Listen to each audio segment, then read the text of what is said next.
Hey everybody, this is Rydo and we're back with another live stream of Shadowverse. Today is Friday, November 6th, starting a little late today. Um, I've just had a weird experience in the past couple days of just getting very tired and then sleeping for an hour and then waking up and then getting tired and sleeping for an hour. Or at least that's what it feels like. It's probably closer to sleeping for 4 hours or even 6 hours. Um, in very segmented breaks. The only thing I can think that's causing it is I bought some like barbecue, and apparently there's so much fat and oil in the barbecue that is having an tiring effect. Either that or I am simply um, I am simply just overexhausting myself not recording footage, instead working on my server, which for the accountability section I am continuously still working on it. Apparently there was a social media promo that gave us a decent amount of stuff. I did see a notification on my cell phone that said click on these to get free items, and then I clicked on it and I was still logged on this computer. And it oddly wouldn't let me just kick myself off or anything. So it's also a little weird here that we don't have any more quests to get animated cards. We got 3 special quests to get animated cards for the new Shadowverse anime characters.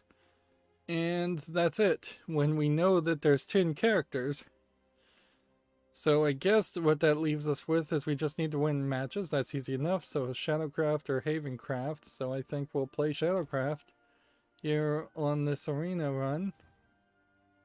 But first, let's go to the shop. Oh, we've got some new supplies. So what does this really boil down to? You would need 7 tickets to purchase all the characters, which there's 1, 2, 3. Oh, and this is a great comparison. So we now know that this is Havencraft as a character. I figured that was the case. We now know that this guy is Bloodcraft. The girl is Shadowcraft, the younger girl. Hero is a Dragoncraft. And it's also telling us the name of the characters too. So Maru, Luca, Alice. There is something kind of genius with this design that they are addressing with probably all the characters. Compared to the standard Shadowverse characters, can we show these? Even in the remastered art of these characters, every single character is a kind of half torso shot. Every single character has a ridiculous amount of frilly things on their outfits. It's just way over designed. Particularly Luna's outfit, because she's a younger girl and you wouldn't imagine that any younger kid would want to wear that much frills. But like every single character, just way too much going on. Erica's set, again, way over designed, way too many ruffles, way too many little things. Where you have here a Forestcraft character of Mimori, where you just have a standard anime girl, no crazy hair even, other than maybe some curls of it sticking up, and a hair clip and a green uh, bow, and it seems like they all just wear kind of a school outfit. And then you have Kazuki, who same kind of outfit, same kind of school outfit as the Swordcraft character, Yellow Band. Then you have Kai with either a different school outfit or just a different outfit, curls and kind of crazy anime hair, but not a ridiculous amount of stuff going on here. You have a shirt that's a very standard shirt. They didn't bother to put like buttons on it or anything like that that would have to be overly animated. You can definitely feel that an animation team's mind was put into the design of these characters because they knew they were going to have to draw it over and over again to trace it. Even your main hero just has like a two-tone red and black hair and still mostly the exact same outfit. They all have these little Yu-Gi-Oh style armbands. Alice's outfit is the most decorated of the outfits since she almost certainly is younger. And still, it's not ridiculous. It's a very reasonable amount of art, particularly considering how in the Shadowverse game, you're not going to be seeing these characters. Luca clearly it has a different outfit, and Maru has a different outfit, and Maru's outfit is by far the most detailed, and it's still very, very reasonable. So how do we get 7 tickets? Let's see. Purchase the leader pack to get a special Shadowverse Champions battle sleeve. How do you get 7 tickets, though? Everything else has been on crystals, and definitely didn't want to do that. And when you present it this way, it does really feel like at some point you're just going to tell the people that, well, the new anime Shadowverse characters are just a sleep character pack, which might be some confirmation and some fairness there, where it might lead to some feelings of safety, where honestly I'm not really sure. I believe one can feel safe with the way Shadowverse is right now. It could very well be a case of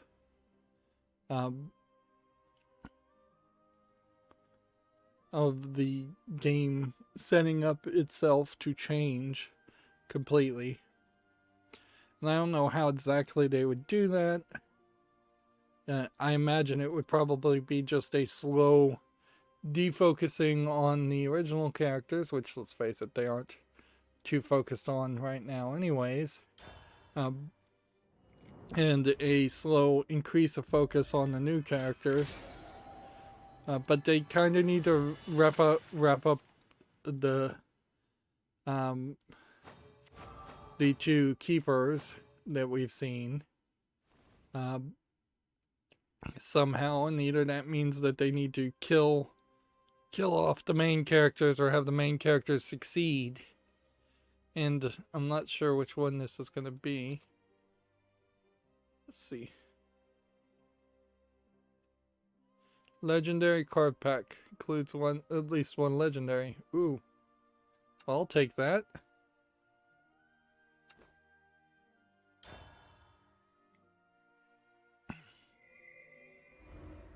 This is different. We've never seen this before.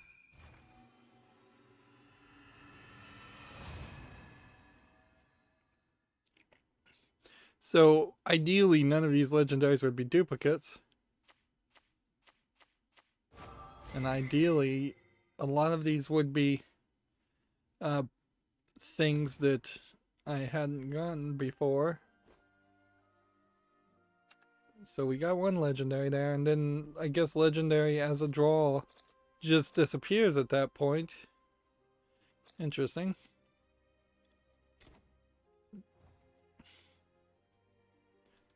So let's go here, and then let's liquefy the extras. We had 1 gold extra and 3 silvers, so which can let us liquefy some more things. If I were to take some free time, which I should, frankly, do a lot of stuff with Shadowverse, it would be... Ooh, I've got like 1 hour. Talk about cutting it close.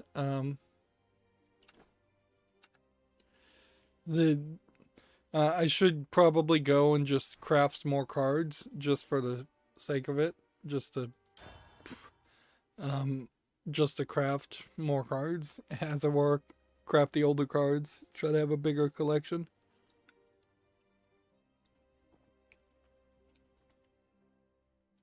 Of course, even that idea falls into a dangerous realm, because if the Shadowverse collectible card game that we're playing is going to be slowly shifted, all of these anime characters that are decreasingly becoming lewd might at some point just get full redraws, and they may just get rid of like all the old art.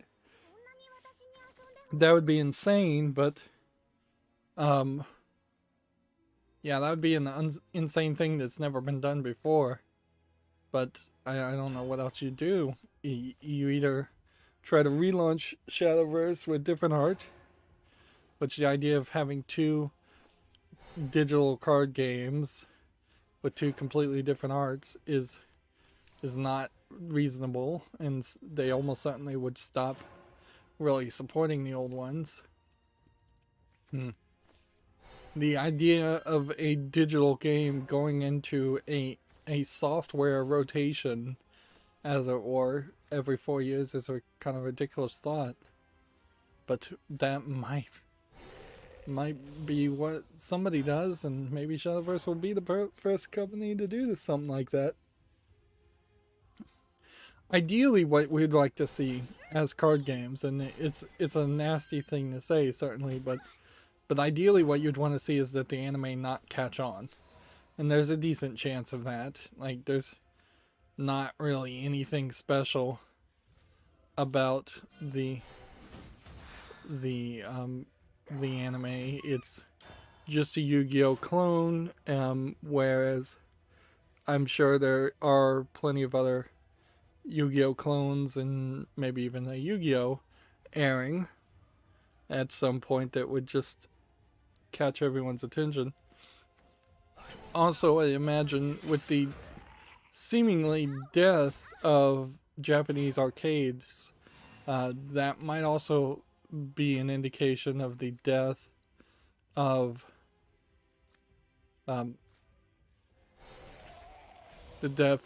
collectible gacha elements in general.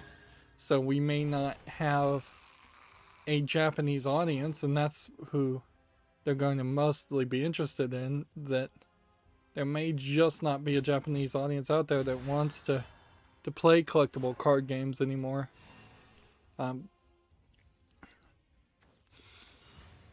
So that is a possibility also. Okay, let's talk about the accountability section. I again have just been waking up, going to sleep, and working on my server. I was trying to set up Open LDAP, which is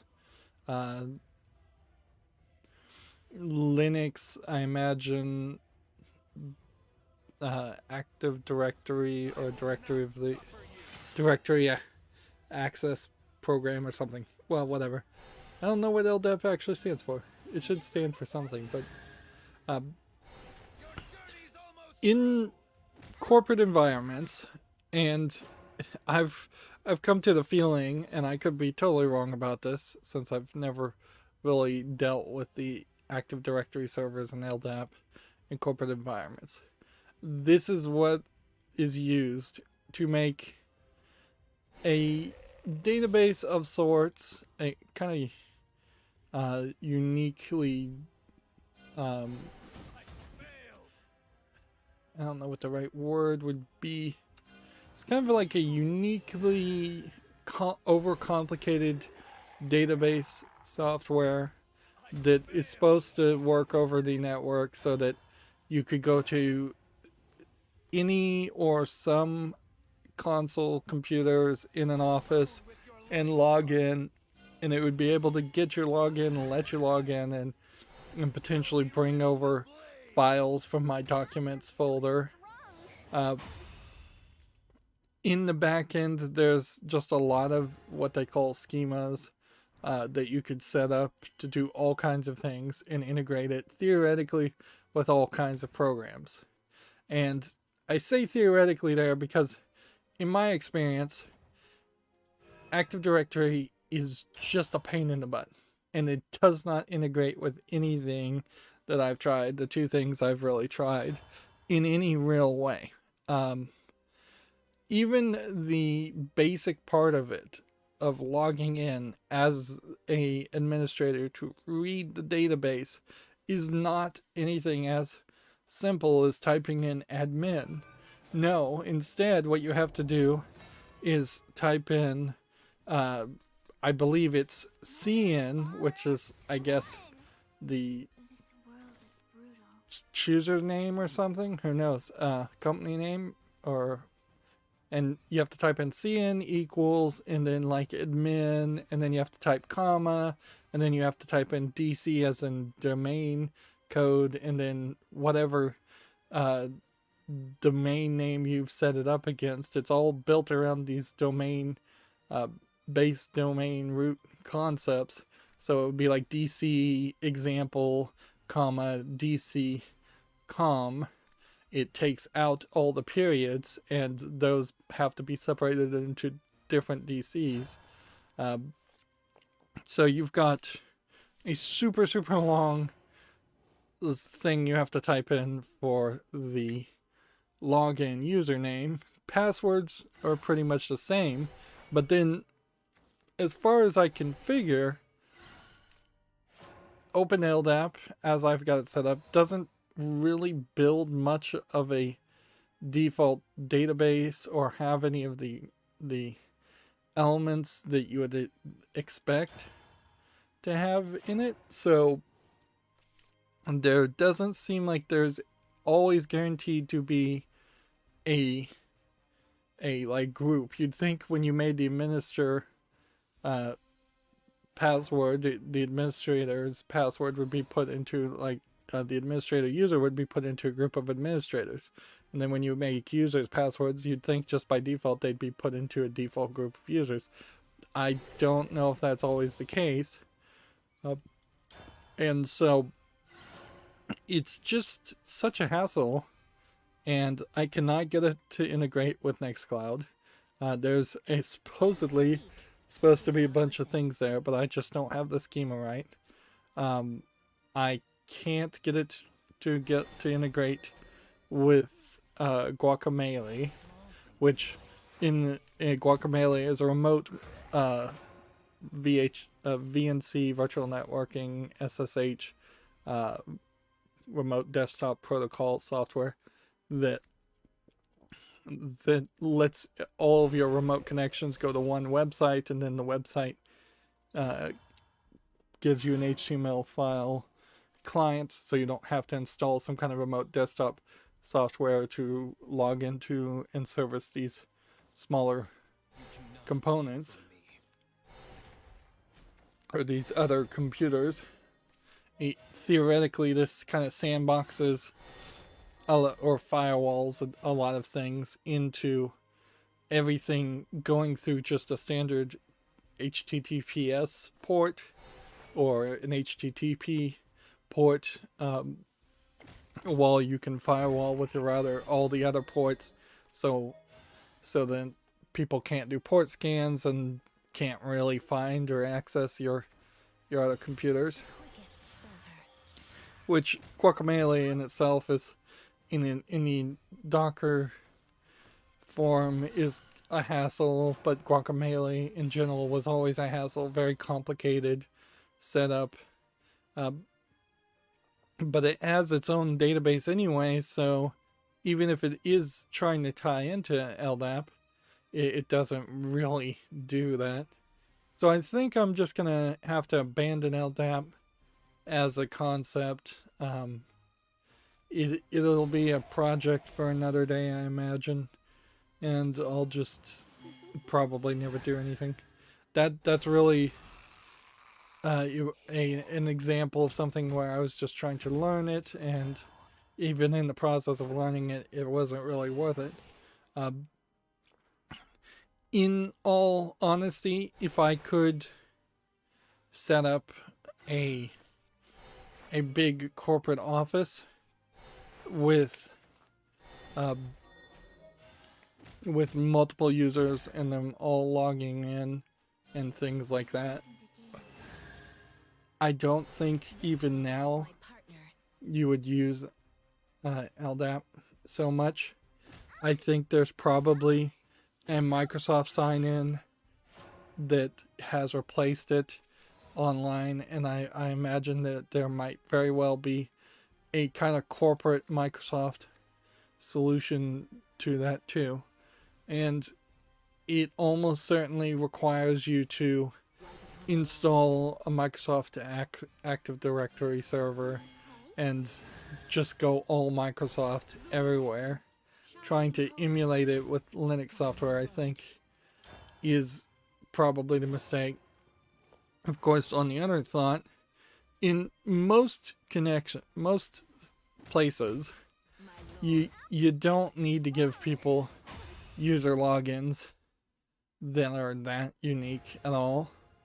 In most places, efficiency is just the key, and so you can very easily just say, all right, well, these computers are for these type of employees and these type of sort of logins. Go to this basic password, and you could easily have just one password shared among one password and one login be a local login and password. And that's about all you need to do. Maybe that doesn't set up network drives quite right, and I'd have to do some more investigation. But there's just kind of this security theater around Microsoft logins and passwords anyways. Ideally, what you would want to do is you would want some form of two-factor authentication where they have to plug in a USB key and that logs them in.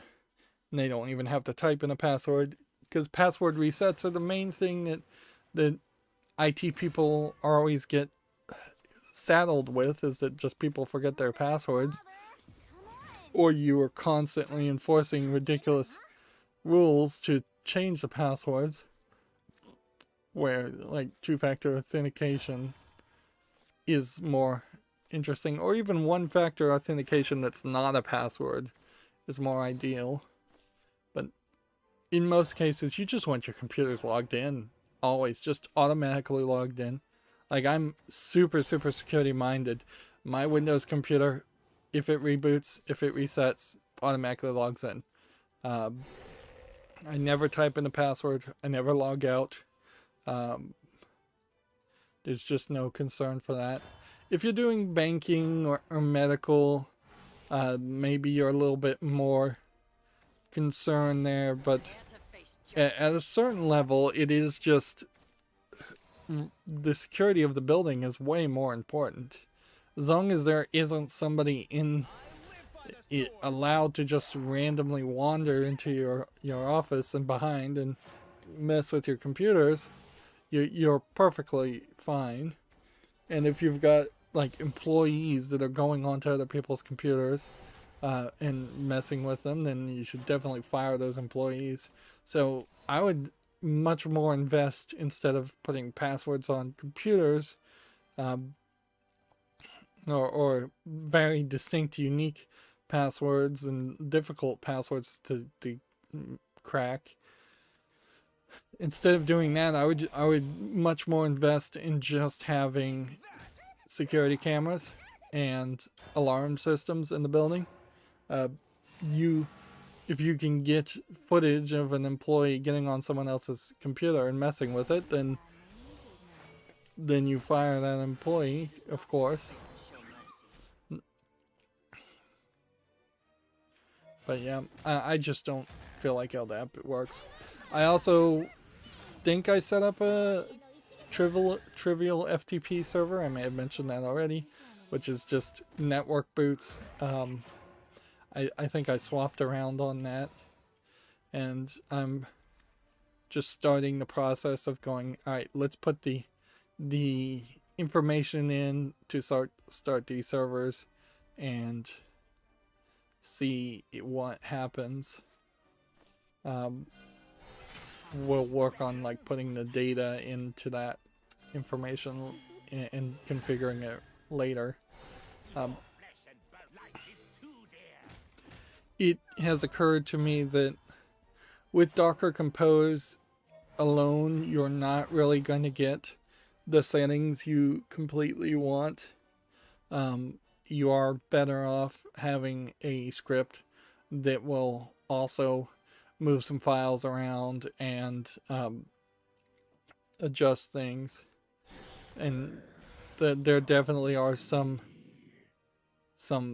programs that just inside the servers that just can't be configured through environmental variables, which is a shame, because ideally that's what you'd want to have happen, is that you could just type one command and it would get everything to work. But no, for Nextcloud, for instance, trying to set up the users using LDAP was the goal, and that's not going to work. But what you can do instead is just make a script that will just use Nextcloud's own configuration program, which is called OCC, and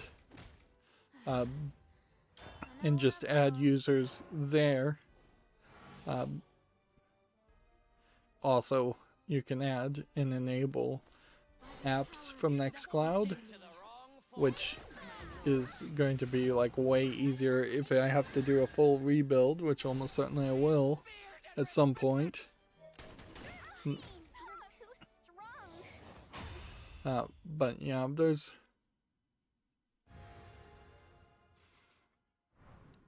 just a bunch of hassle, a bunch of files that won't work.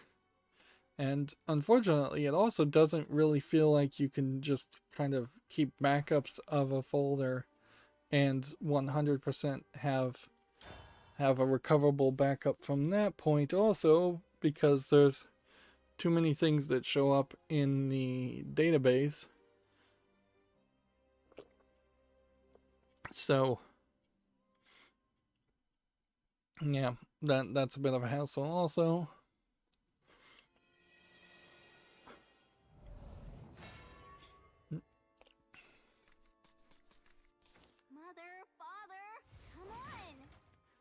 Let's see.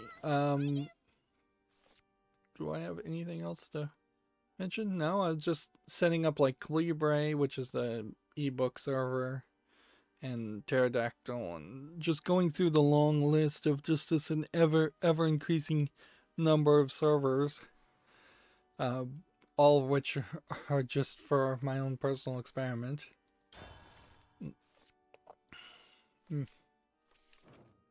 And then as far as trying to recover the data from my old server, it's like at 227%.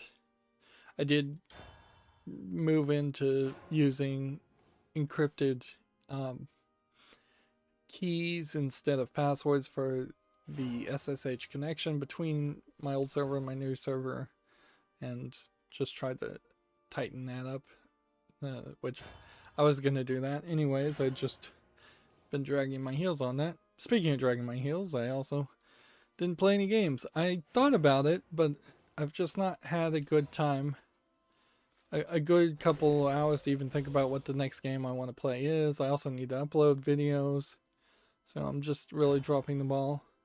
And I will, without really getting into politics, I'll have to admit, like almost everybody else, that there has been kind of this major distraction with CNN and other news stations just dragging their feet and pretending like the US presidential election is going to get announced any second now, and they've been saying that for 3 days.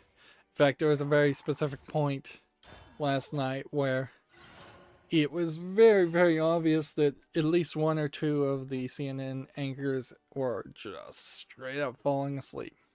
They were crashing. Crazy. And it really goes to show that they failed to have they failed to have some backup understudy type characters to announce and talk about things. It would have been fairly easy to keep all the primetime characters up until about midnight the first night, and then have introduced some new characters, some I wouldn't say interns, but lower level, like not on usually on screen characters. Um, there clearly has to be some kind of assistant or something that you would be able to find that could stand in for like the famous Anderson Cooper type people, and this would have been during the election, like the perfect time to bring them out in the middle of the night when almost certainly nothing is going to happen. Um, Frankly, it would be really smart for the likes of CNN or Fox News to, in the middle of the night, bring out somebody who is a little bit more in the middle and moderate to the more extreme politicized views that Fox News and CNN clearly obviously hold. They could certainly test it out with some people that may never show up on TV again, and then that would have let the more famous people sleep during the night and then get back bright and early on in the morning, instead of just trying to push hype.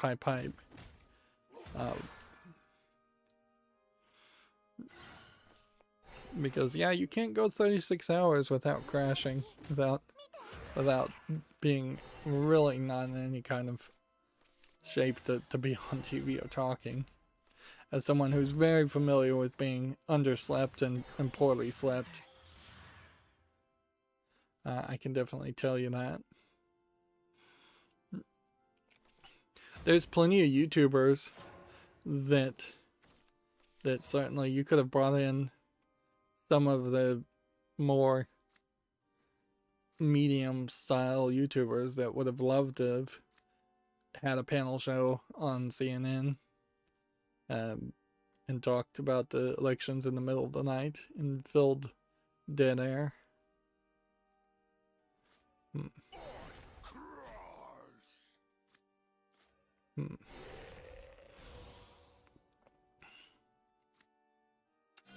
But yeah, and that certainly has been a long experience, and it's still going on, and it's fairly distracting. Which, yeah, at the moment I would have to just recommend tuning out. It seems like there's going to be recounts and lawsuits for a while. Anyways, let's talk about video game news then. We have TechRaptor article here. The Medium release date has been delayed to 2021. Let's see, and it's not just COVID this time. It was banned in Australia, and perhaps that's the reason.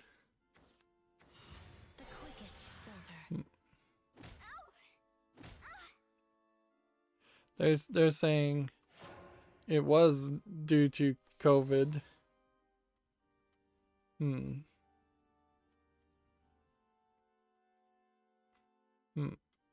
This is weird. Like, first reason was COVID.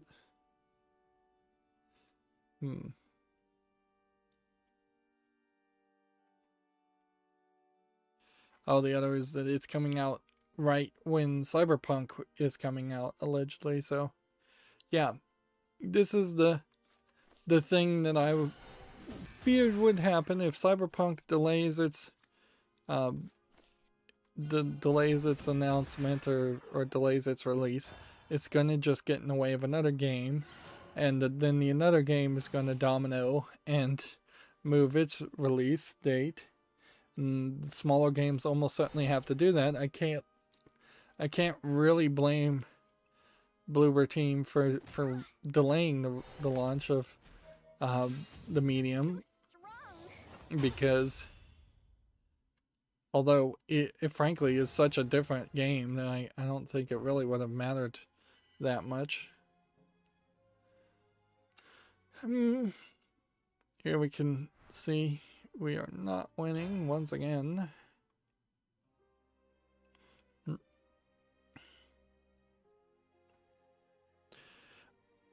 I think either between Monday and Wednesday, nope, it would have had to have been on Wednesday after I ended the stream. I did build my shelf. I bought 2 shelves. Unfortunately, in building the first one, I found that either something went wrong and the height is wrong on it, but whatever. The height and the color don't quite exactly match the height and color of my other shelves. That was a concern. That hardly means the shelves are useless or anything like that. It just means that I have 2 shelves that are slightly mismatched that I could easily put in a different room and use in a different scenario at some point in the future if I'm going to get crazy enough to buy some more shelves, which I almost certainly am as my Lego collection continuously grows. In all fairness, a lot of my shelves too need to be severely reorganized, and with those reorganizations I think there actually is a lot of room to be regained. A lot of it will just boil down to what is the direction I want my Lego to be displayed in. Because you can certainly put a lot of things on the shelf, but then you don't have a big giant Lego city in the middle of a room. But yeah, I built 1 shelf. I still have the other one to build. It was particularly cheap. It had stickers on it that some came off easily, some didn't, which really stinks. It had a countersink that snapped on me and broke, but oddly the broken piece still stayed in and maintained enough pressure to do its job. And just even sliding the cheap cardboard backing into the back was a hassle. The cardboard backing is split in 2 and then held together with a black plastic guide strip that makes the backing of the bookcase also not particularly good. And what really stinks is that I found the manual for my old bookcases in cleaning up my files and paperwork and just getting rid of paperwork. And so now I know the exact brand, so I could potentially go back and see if that brand still exists and see if many years later I could potentially buy the exact same brand and model again. But I wouldn't be surprised if I can't. So I did accomplish that. I'm just in the process of doing a decent amount of spring cleaning. But I also don't expect that I'll be buying new bookshelves in another year or 2. Because there's just a lot of space commitment there, a lot of money commitment for bookshelves. They almost never go on sale unless they're particularly cheap, which cheap bookshelves very well might be the way to go for many, many people.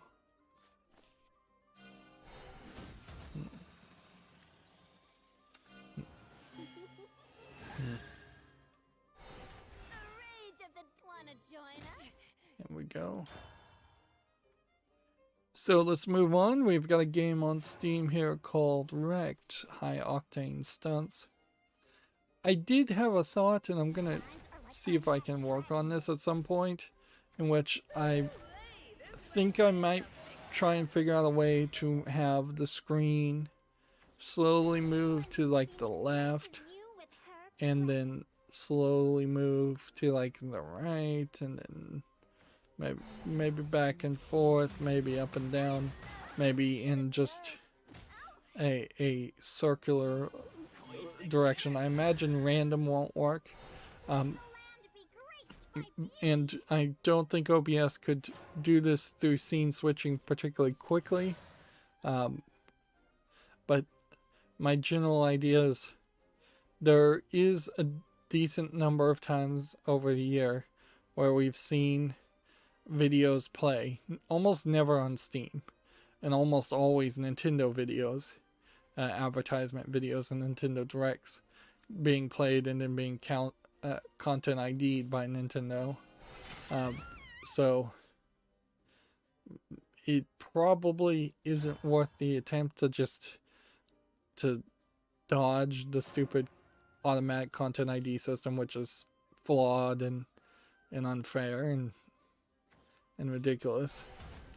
But I thought I might give it a try, because there definitely have been cases where it's just like, do I want to watch this video? Do I want to show off this video?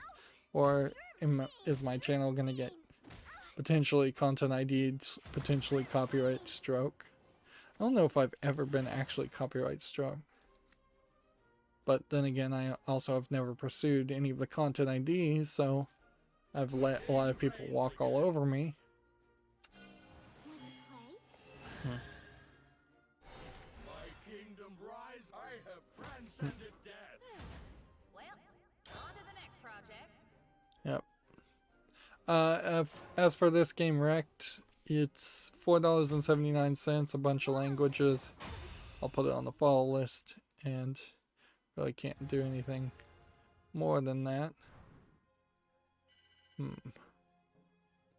Then I wanted to just go to Steam's store page for a second here, just to see, because I feel like they announced a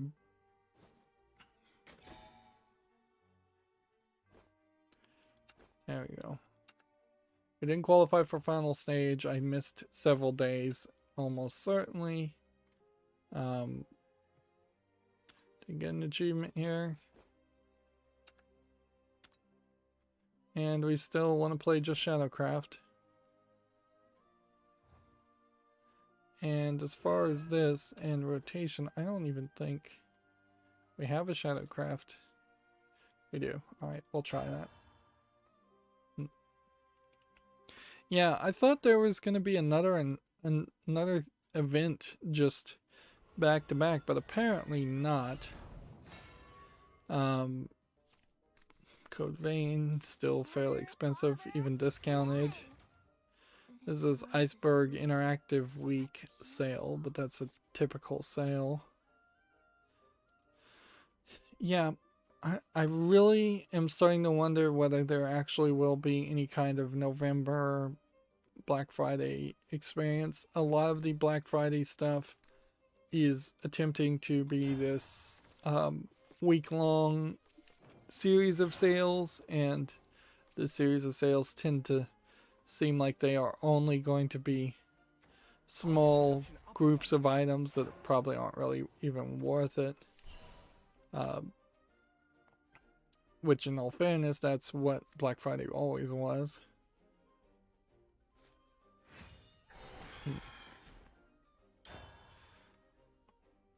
Here we have a game on Steam called A Forgotten Loop, which seems to be some kind of puzzle game where you drag stones to a specific spot, and then they have a certain time in which they cool down and unlock the next spot. Interesting.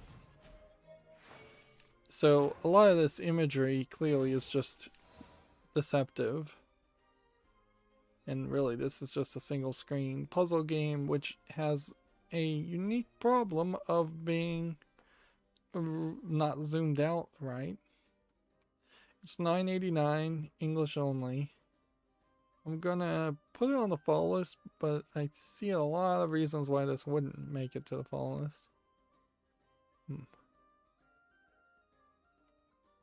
see.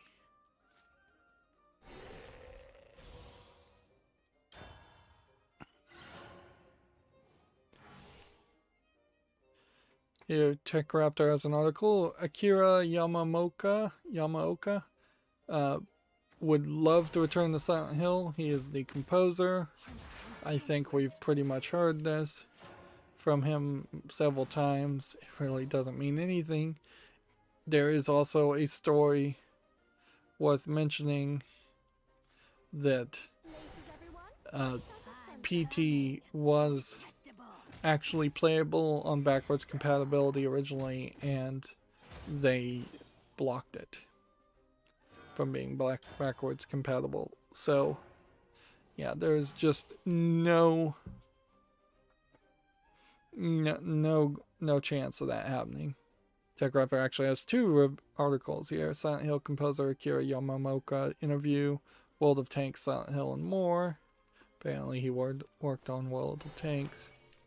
This is kind of interesting in the idea that this looks like this is an official interview with someone speaking Japanese, which I have not seen TechRaptor do that before.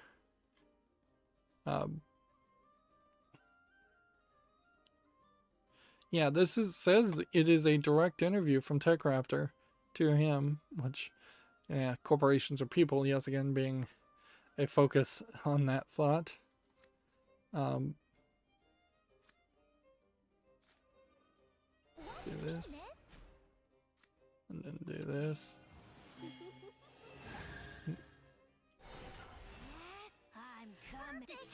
That.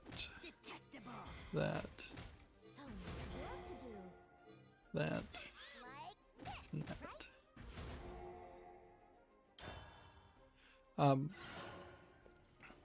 So we might be seeing a beginning of something better as far as TechRaptor if they go out and seek more interviews and do less tie-ins with like a Nutaku to advertise adult games or promotions of games that are just don't even have release dates yet.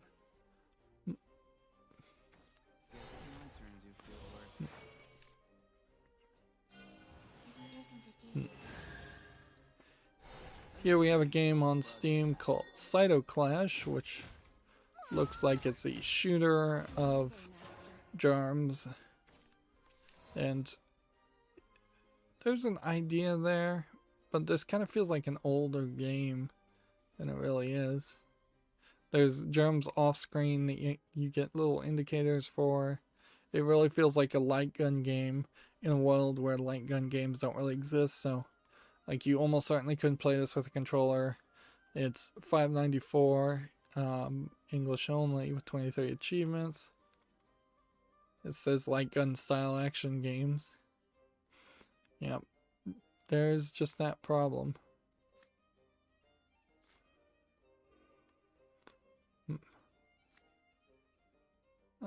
This. And then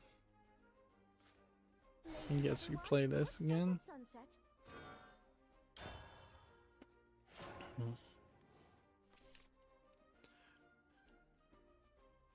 Here we have a game on Steam called From the Depths, which looks like it's a machine building game that seems like it's all over the place as far as building ships and like walking ships. It's rated very positively, but even at that, I just don't feel like I'm interested in that idea. Like, if I wasn't building them myself, and if this was just a weird world where there were transformers that come out of the ocean and then transform into land-based vehicles, and it's like a planet that is mostly covered in water, so that makes sense, and then it can release or transform into flying creatures, even that would be fine. One of the things I would say, this is $19.99 English with a third-party EULA also. That's way too expensive. Like, Transformers, when they introduced their transforming abilities, really kept it fairly minimal to start with. So you weren't really... Yeah, you weren't really dealing with Transformers that transformed into a whole bunch of things. The Autobots turned into cars, And since there was only so many Autobots, they only turned into so many cars to start off with. The Decepticons mostly turned into jet fighters and airplanes. So it was just cars versus airplanes. And it was only through many, many generations and just continued effort and growth that they started to add more characters.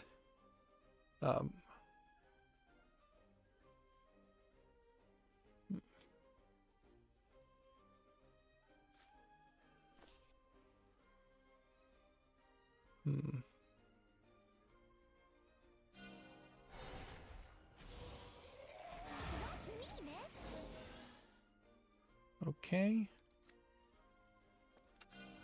I'll show you. Yes, I'm coming. Detestable. I actually win here. Like this, right? Hmm. Wind, grant them courage.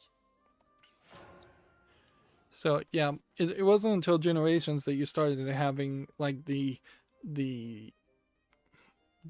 Transformers turn into dinosaurs and just more and more cars and more vehicles of sorts. I don't know if there ever was a large collection of Transformers that turned into boats or submarines.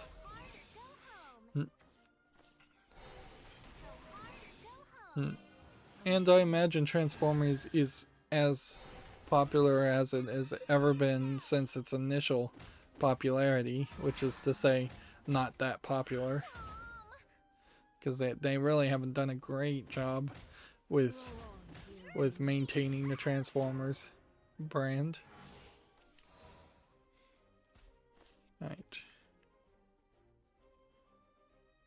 Destroy a follower, reanimate 3, or do this.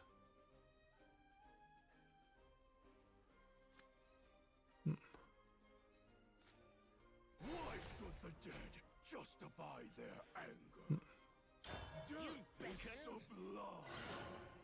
Next, we have a game on Steam here called Xenu Adventure, SZNIW Adventure. This looks very animated, like a kid-friendly dinosaur point-and-click adventure. Well, that looks interesting. I've never heard of this publisher or developer, but I'll put it on the follow list. It's just a lot of animation for a point-and-click adventure. $8.99 English and Polish. And maybe that is the future that people should embrace with point-and-click adventures is, hey, if you've got all the characters in animation loops, and if you've actually got a decent experience visually, maybe you can bring in more of an audience to play what is a relatively slower, more thoughtful experience compared to your standard run and gun fare. Gamatsu has an article here. Space Lords is going to run at 4K at 60 frames per second on the PS5 and Xbox Series S or X. Probably the X only. Because I don't think the S can even do 4K. I have no idea what Space Lords is now. So, you have to take that. This is an interesting announcement from Gamatsu. Take-Two Interactive is in talks to acquire Codemasters, which, yeah, Take-Two, I believe, is the developers of the publishers of the Borderlands series, or is that 2K, or are they the same people? Take-Two Interactive, okay, it says, is the parent company of 2K Games, Rockstar Games, and Private Division. So, yeah. If they were to acquire Codemasters, Codemasters is mostly known for the Dirt series and the racing game series. So that would solve a problem that has been in existence with Codemasters for a while, is that they can't really seem to keep the music licenses for their old games, and or they just intentionally pull the sale of their old games and force people into buying their new dirt games, and they seem to be very on and off as far as whether their racing games are good. I would also say of the Take-Two companies, Rockstar Games, 2K Games, and I don't think Private Division either. I don't think any of them have any racing games. So that is an interesting way to diversify, as it were.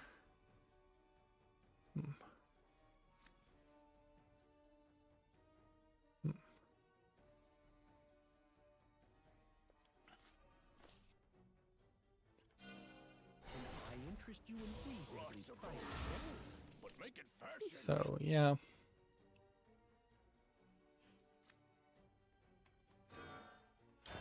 So I could definitely see them. It says, should Take-Two Interactive make an official bid, the board intends to unanimously recommend that shareholders accept that offer. Does that mean that Codemasters potentially are going to become a much better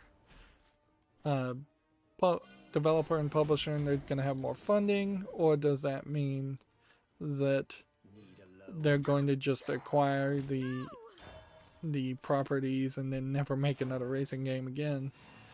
We just don't know. I would say probably Take-Two is a little bit more conscientious about their acquisitions, and that they wouldn't just be trying to hire these people to get programmers that could program racing games unless they wanted to sell racing games. It just wouldn't really make sense. They're not even really competition. So there really isn't a good reason for them to acquire somebody in that fashion. But make it Okay. fashion. Let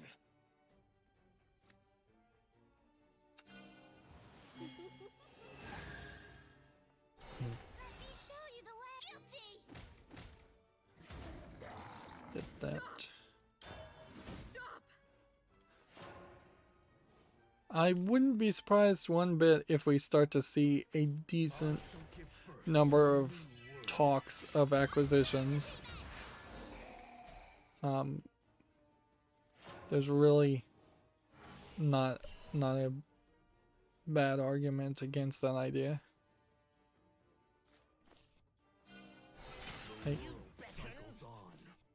Yeah, I think we are very, very likely to see more acquisitions ahead.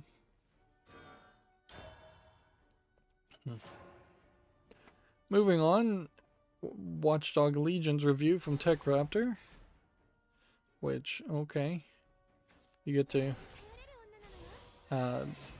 see 10 Downing Street, which I almost certainly in the Eye of the World, which is what this is, I believe, called. And there's Big Bend with a logo and neon lights on it.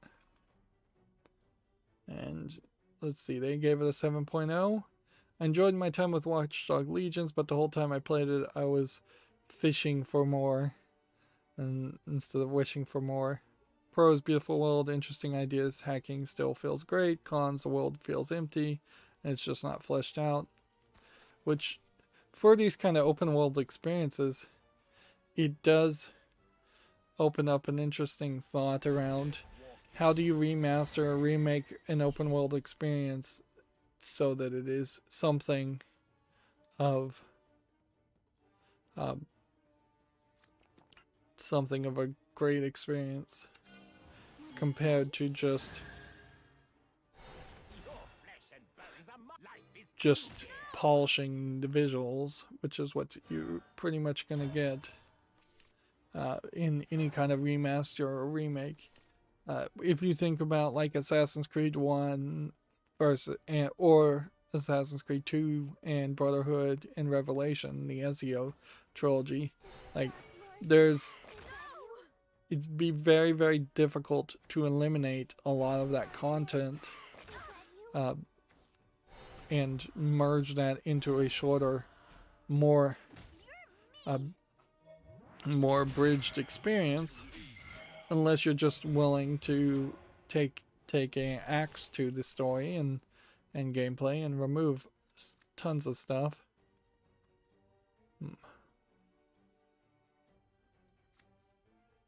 Summon a zombie, deal 5 damage.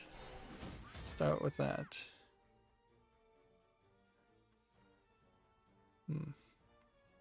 Play a ward and What brings you here, miscreants? evolve. Let's see. I'll show you. This covenant extends beyond death. But make it fashion. Death will not let you pass. There we go.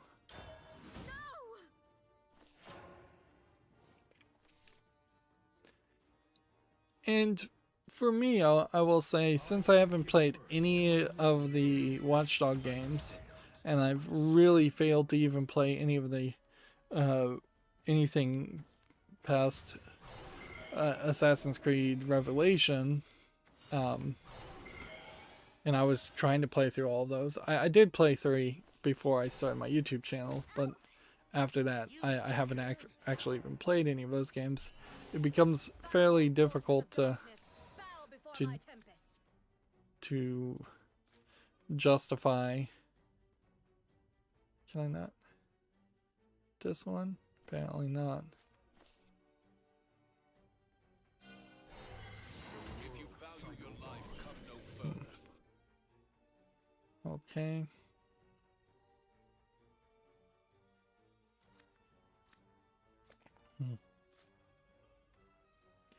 Necromancy, summon a zombie. Can't evolve. Life is too dear.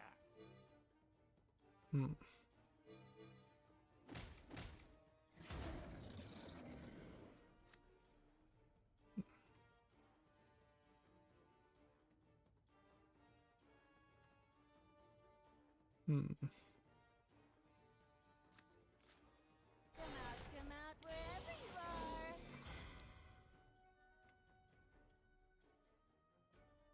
Wind, grant them courage. Yeah, I don't think I'm gonna win here. Here we have a joke game on Steam called The Banana Save the World. Yeah, I was saying I just don't know if I can really justify playing Watch Dogs as a series. Kind of the same way I don't think I can justify playing Mass Effect as a series. There's just too much there now. This looks like it's nothing for $9.99 English and French. Looks like it's just a banana character doing some platforming. Which I just don't think that's gonna work. Let's try this. We walk hand in hand till death do us part. Let's see.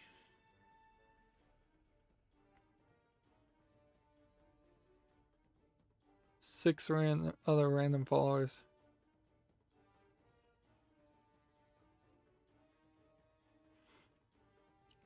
I long for you. Isn't love amazing? Well, that was crazy. I shouldn't have even attacked. This armor's turning out pretty useful.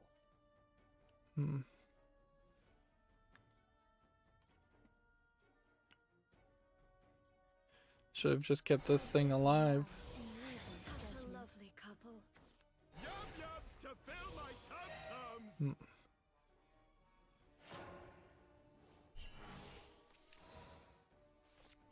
Alright, well.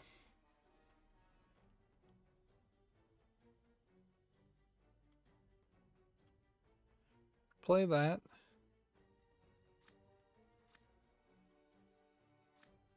I think we have to start with this.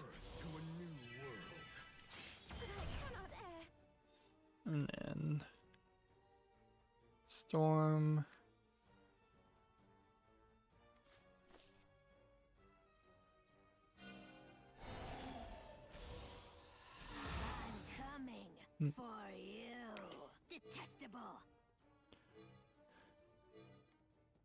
go ahead and hit that, I guess.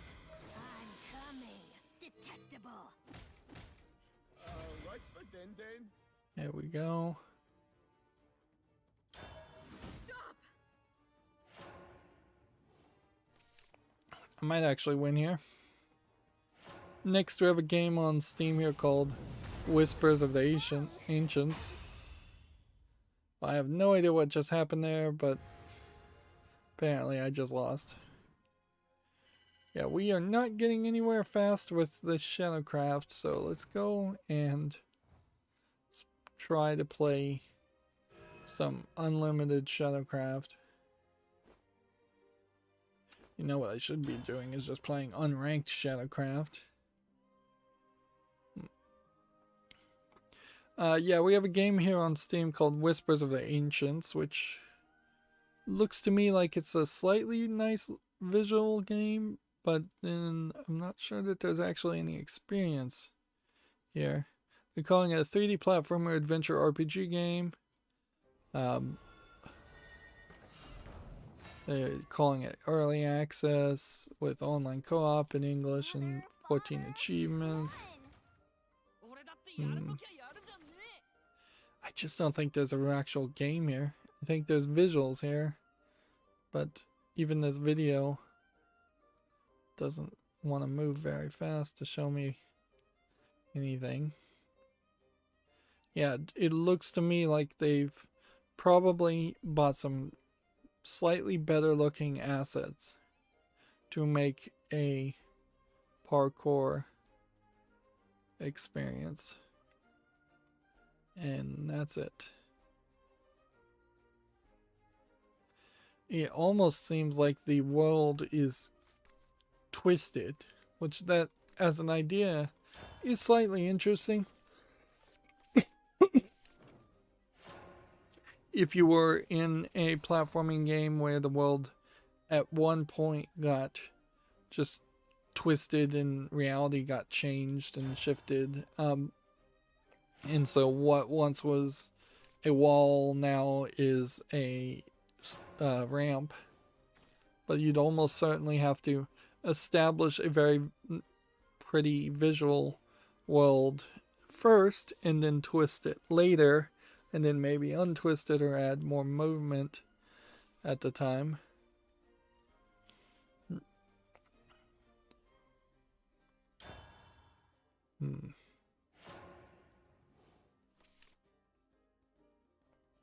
Yeah, and I don't know if I would just want a platformer for a pretty game. Honestly, the prettier the game is, the more I want it to be something like Myst or a puzzle game. I don't think that works as well for something that you're going to run very fast through. Or same is kind of true with horror games too. You're more than likely gonna not spend a lot of time in a horror environment. So it would be interesting to have a very, very pretty horror environment, but I played a game just a few months ago that was kind of a horror environment with a very pretty atmosphere, and it did not thematically connect well. It just seemed kind of silly.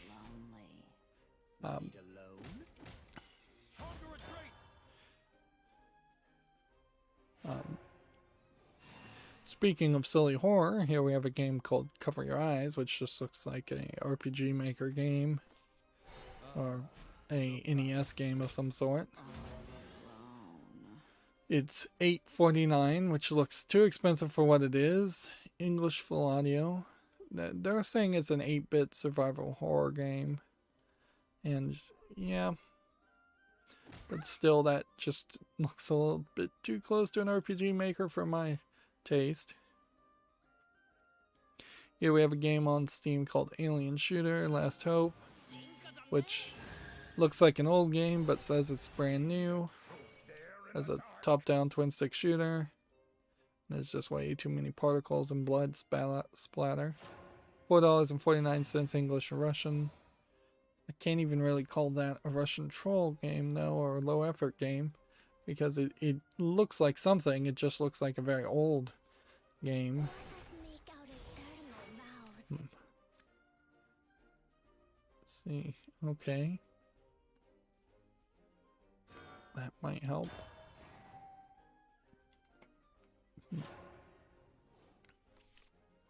I suppose I should mention that Destiny Child is on to their next event where the two non-main characters, play Romeo and Juliet, and it's all built around doing the play of Romeo and Juliet, which, okay. Like, not a powerful new story by any means, but Romeo and Juliet certainly is not something that you can poo-poo on that much. You'll accept me, won't you? And if anything, it really isn't so much that they are just doing Romeo and Juliet. They are telling a story of people putting on the play of Romeo and Juliet, which is a fairly different experience. They only mention probably 4 or 5 lines from the actual play. In all fairness, I don't think I would want to sit through the entirety of any Shakespearean play. It's just too long, too slow, not something that... Oh man, I hate this card. I really feel like in this newest expansion there's some major improvements that need to be... major tweaks. I've never really been a huge fan of them nerfing cards, but in this instance there's just some balance that is broken here. Steadfast Samurai, for instance, being a great example of that, which also just probably means I should just have Steadfast Samurai in all of my decks. Here we have a game on Steam called The Choice of Life Middle Ages, which seems like it's a lot like Your Majesty, in which you have 2 options and you take your pick, although compared to Your Majesty, they seem to have mostly simplified it by giving you just a general life bar and a general recap, and maybe some levels. And there's more visuals here. This looks more interesting than that, than Your Majesty, or Your Highness. Reigns, that's what I'm trying to talk about, is Reigns. Reigns' art style made it a little bit less interesting to play anymore, at least. This is English and Russian. I'm going to put this on the fall list. Lands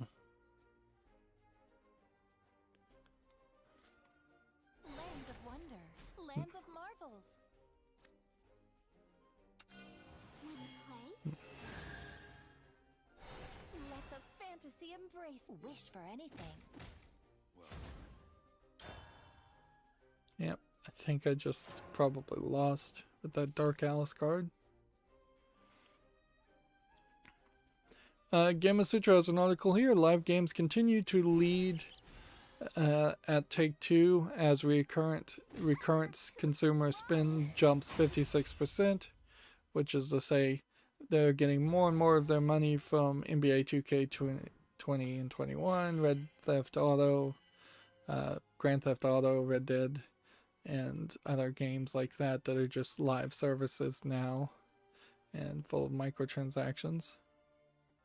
Do I seriously not have another Shadowcraft deck? No, I do. I have another Shadowcraft deck. Let's try that one.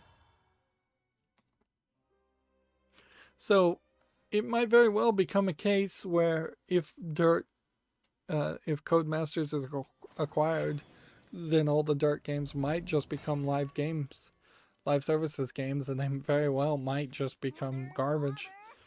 And that's something that I had not really considered, but it definitely is the case that Codemasters' quality in their games may get worse and worse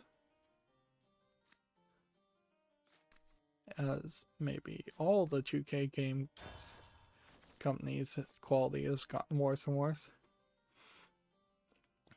Here we have a game on Steam, Paw Patrol Mighty Pups Save Adventure Bay, which this definitely looks like a Paw Patrol official licensed kids game.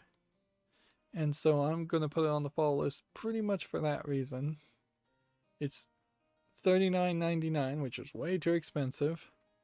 And I'm not sure anybody really cares about Paw Patrol. Let's see, and this developer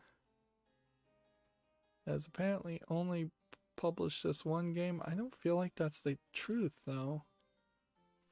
I feel like there was some other Paw Patrol games.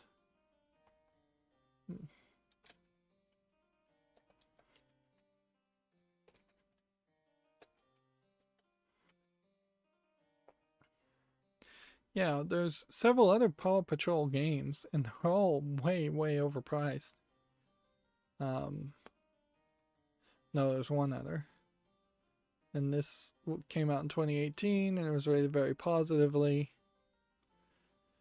Alright, well.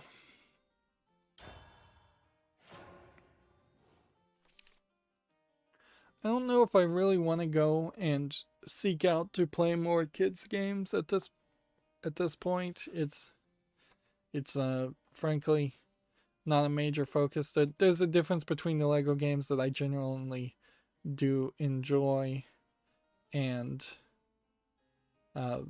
seeking out the idea of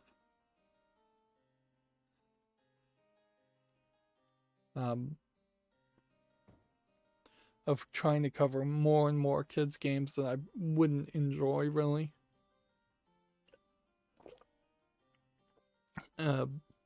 With YouTube specifically, they pretty much haven't talked about making channels focused towards young kids anymore at all.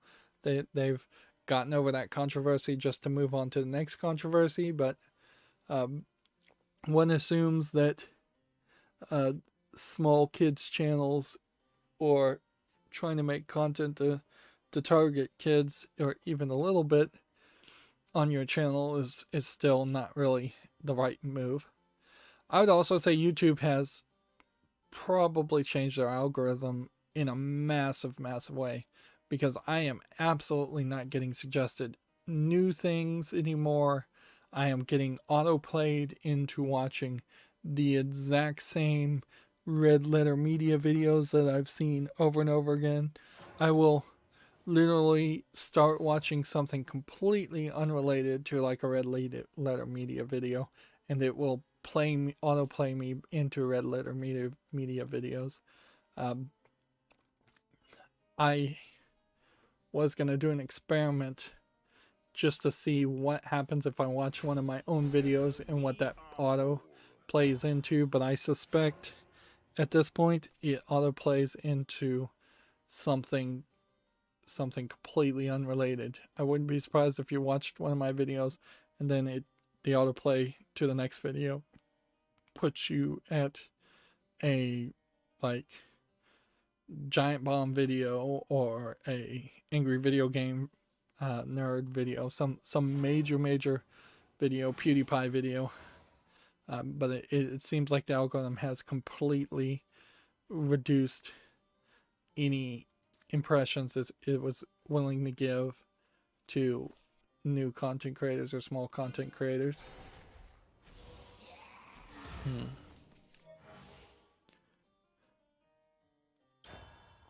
And more, it really just wants you to watch the same channels over and over again. Maybe it's de-emphasized a little bit about having you watch the exact same videos over and over again, because for a brief second there, I was definitely getting a lot of that.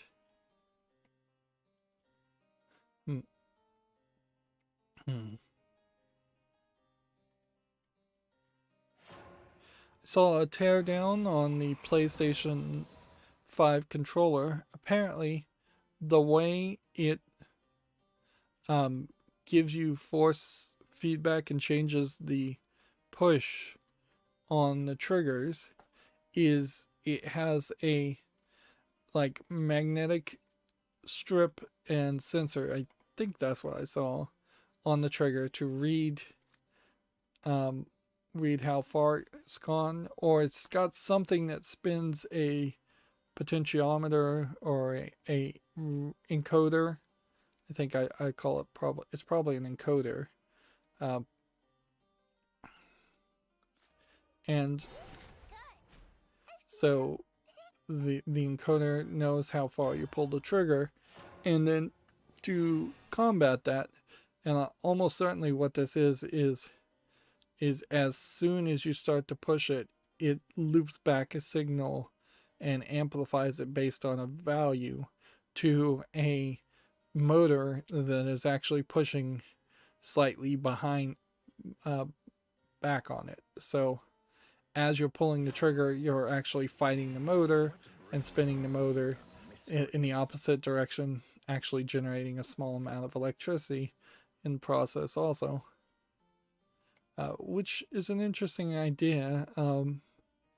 I thought it was going to potentially be a spring on a motor, and then the spring would just get more compressed and less compressed. But they eliminated the spring part of that for the most part. There probably is a spring in it still. And yeah, that might be a new thing. That very well might be a new thing that we start to see done. I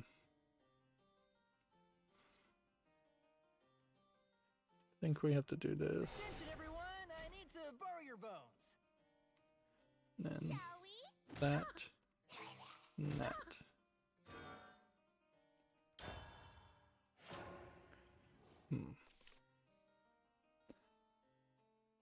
Here we have a game on Steam called Adderpan. I have no idea. Looks like it's a dark screenshot horror game.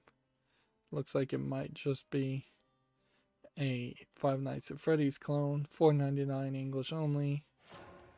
Whatever it is, it's not interesting enough looking. Some of the Rockstar games were mentioned, which ones are backwards compatible. So for the Xbox One, all the Xbox Series games, all previously backward compatible games on the Xbox One will also be backward compatible. No surprise there. So that's all of these games, a bunch of GTAs, and Red Dead Redemption, and Table Tennis and Bully Scholarship Edition. And then for the PlayStation 4, it's just going to be these games, or for the PlayStation 5, Bully, GTAs, Manhunt not listed here, Max Payne not listed here, Red Dead Revolver not listed here, and The Warriors. So you will have a bit of a choice you're going to have to make. Come out wherever you are. See Death will this. not let you pass. Shall we? Stop! Hmm. No!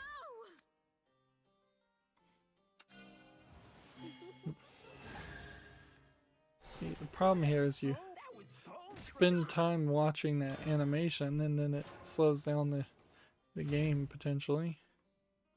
This character's just not playing. TechRaptor has an article here. The PlayStation 5 will not be available to purchase in store on launch day, which apparently means anywhere. And I guess that would be the only fair way to do that, because Best Buy would certainly throw a fit if Walmart had them and could sell them, and almost certainly somebody does have them and can sell them, but they don't want to. This covenant extends beyond death. Interesting. Death will not let you pass. Well, that was a victory, but that was just handed to me, definitely. I did it! I won! Let's see. Not really making any progress on that.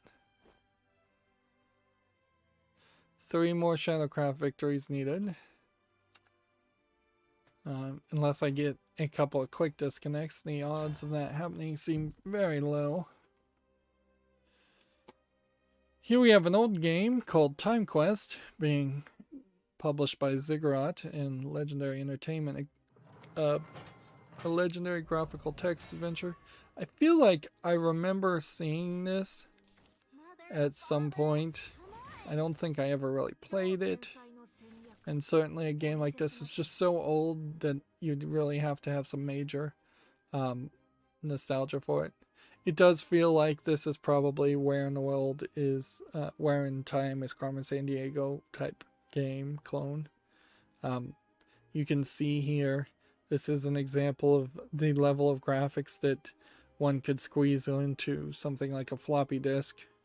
And so you would spend a lot of time pixel by pixel drawing an image like this, and then the rest of it is some very basic menus, if you even get that, and a lot of text.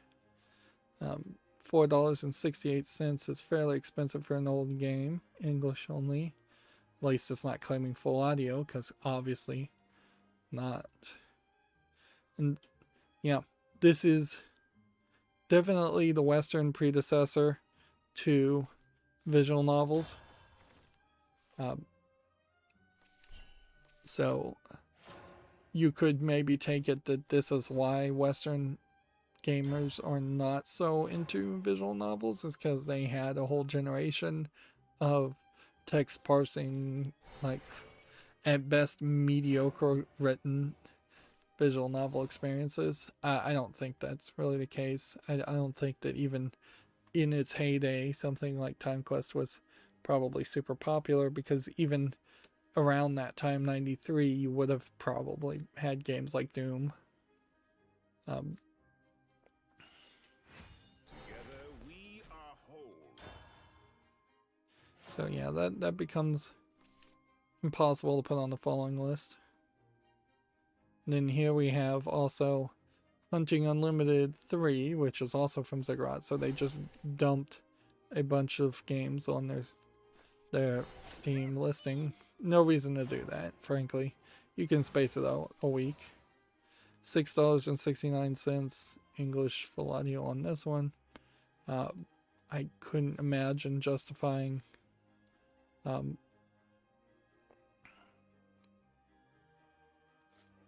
I really couldn't imagine ever justifying playing a hunting game unless it was a brand new hunting game that was really, really well polished visually. Here we have a game called Less Manly in Search for the King, which this definitely wasn't. This is 1990, where the other game was 1993. This looks like a Leisure Suit Larry game, perhaps without the adult content so much, as a point and click adventure.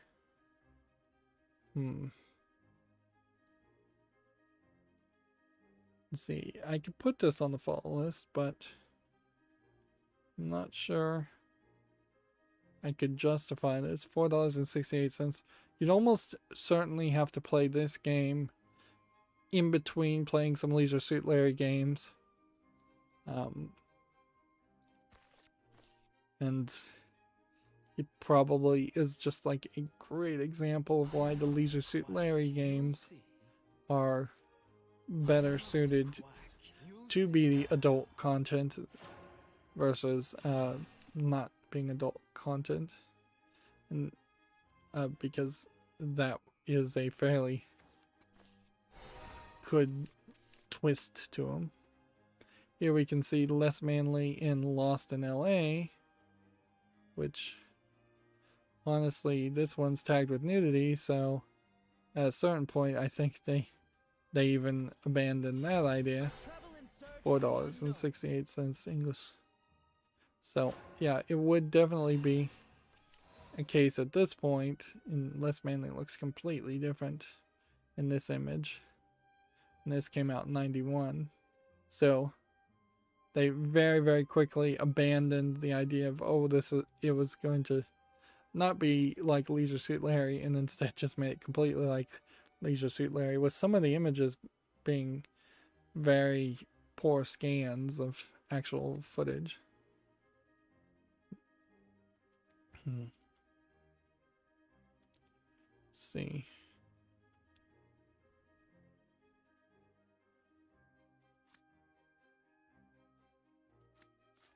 That. We are whole. And that. Come out wherever you are. And hit that. And hit that.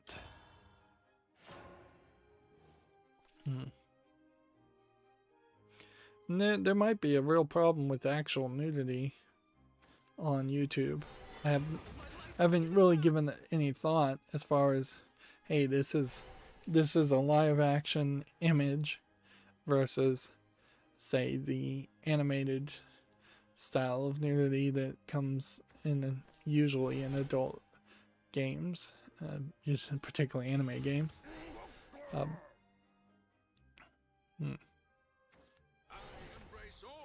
Yeah, at a certain level, there definitely are. Like, I wouldn't play BMX Triple X probably and try to put that on YouTube and show anything on there. I'd have to censor it heavily. Whereas The Witcher 3's nudity sections probably would have been fine by the new standard to have been completely uncensored. Love the feel of the earth. Moving on, we have a review for the game The Falconer, which I don't think this is one of the Falcon games that I've been seeing lately. Seems to be yet another Falcon game. They give it a 7.5. The Falconer is an interesting twist on... Let's see. I can do this. Darling, you complete the living at your crown. Not a quack. You'll see. Let's see.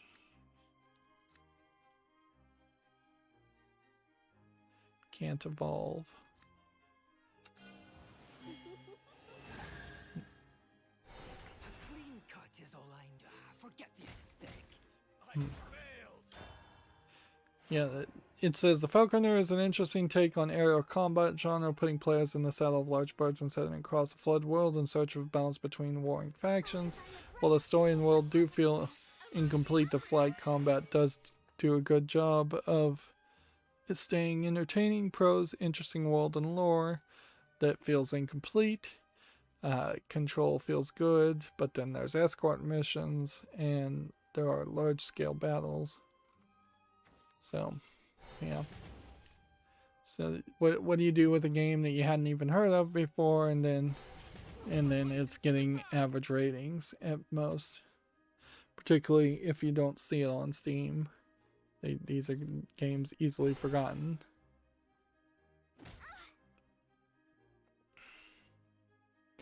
Codemasters has an article here. Boral Blade for PC launches in early access on November 12th.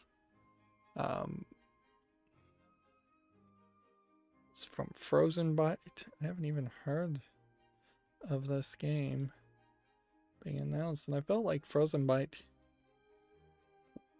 was a decent developer. But yeah, looking at this seems to be a little low polygon, seems to be just a For Honor style clone, which even For Honor never felt like it really could succeed. Trained you. Time for a do-over. Okay.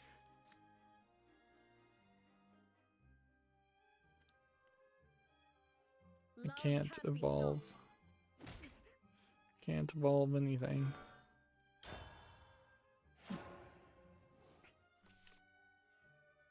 And I can see the beginning of the end, and we've only been going an hour and 34 minutes, which is fine for me on a Friday. Oops. I didn't even set the chat to show me all chat messages. But apparently, of course, being a Friday, nobody's said anything. We have an article here from TechRaptor. RimWorld inspiring amazing cultivation simulator is releasing. A RimWorld inspired amazing cultivation simulator is releasing soon. This feels like a Chinese, like, farming game. Yep, feels way too Chinese. Giant monsters and kind of like a tower defense with a lot of stuff on top of it. I thought it was going to be a farming game, but no, I guess it really isn't. It's more... Although it kind of does feel like you are doing a city sim and occasionally you get attacked by dragons.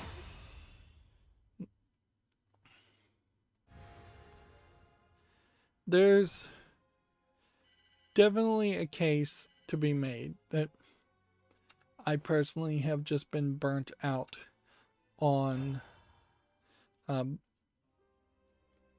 burnt out on the idea of Chinese ancient Chinese based story games. Like, it's just never done well. It just all looks the exact same. It does not. It's been so generified, I guess is maybe a word, that it's almost like bottled water. Very few people, frankly, only extremely picky people care about what kind of bottled water they're getting, or that they're getting bottled water at all.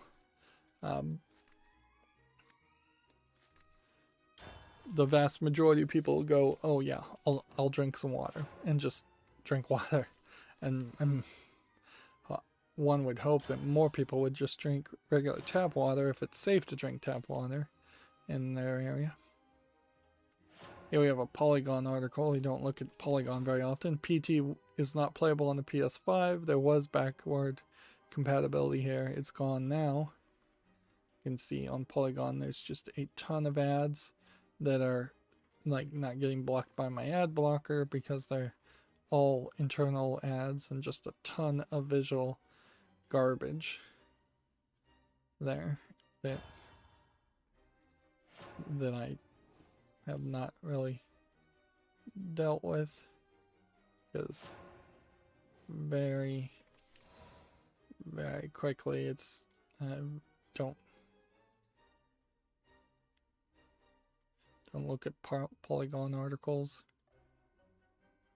but with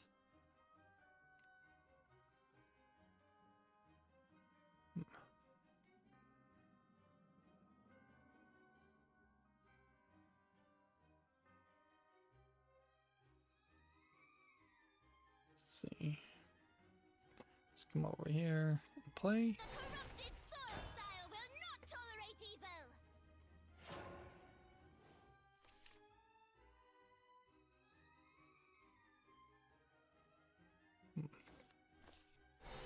I demand a rematch.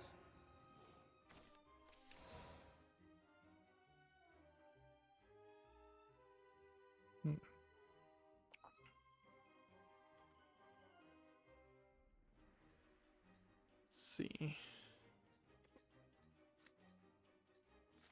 Let's keep on playing. I need to borrow your bones.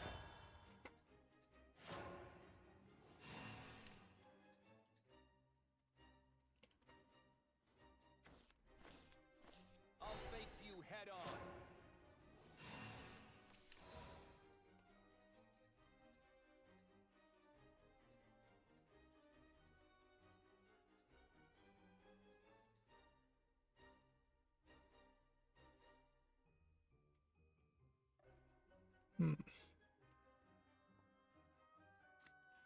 See what's, I guess, do this.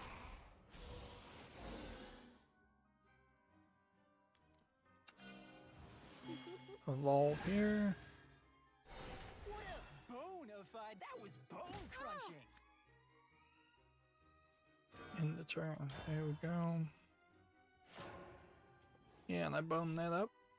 So here's what happens when you go wrong with the U-block origin and you select the wrong things, is that it will grab the extra elements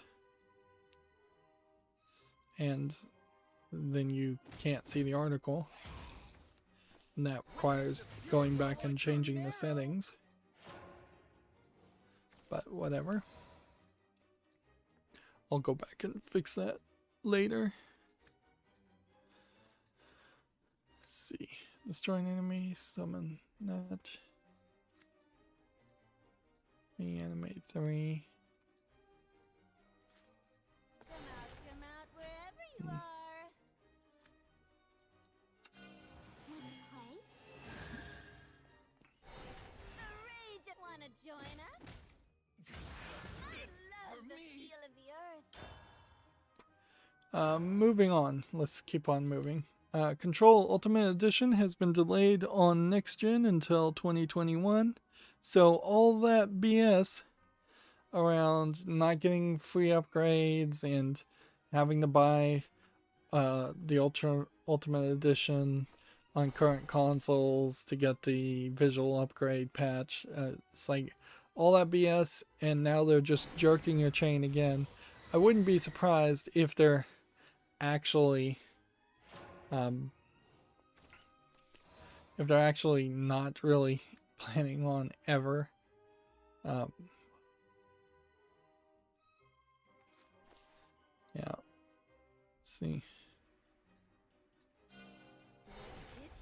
Yeah, I really wouldn't be surprised if they're actually never planning on doing the releasing it on next generation consoles, or it's just going to be a huge disappointment.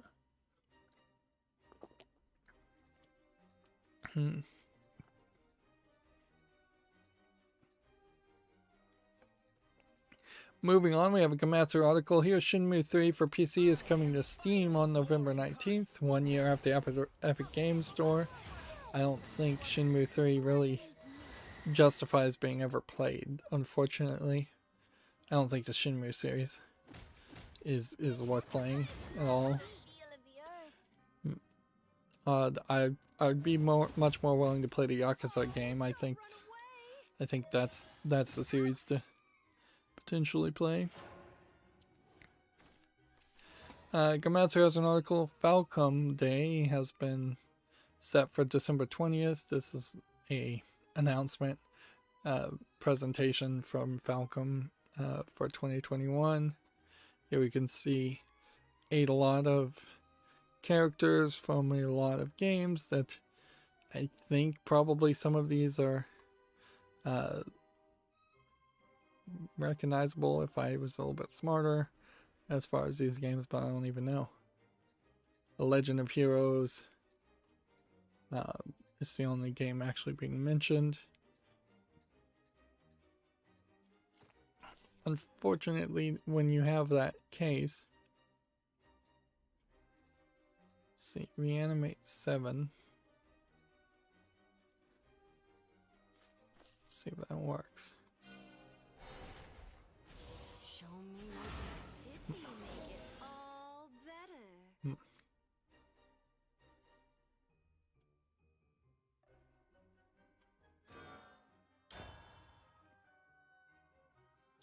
Yeah, any Japanese presentation or announcement of games, though, is really just an announcement for an announcement for an announcement, and it just takes forever.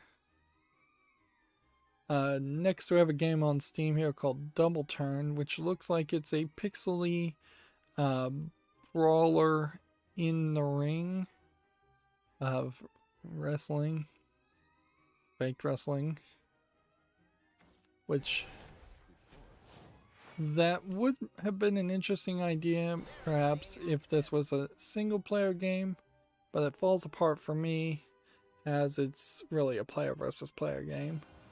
And it doesn't have any online.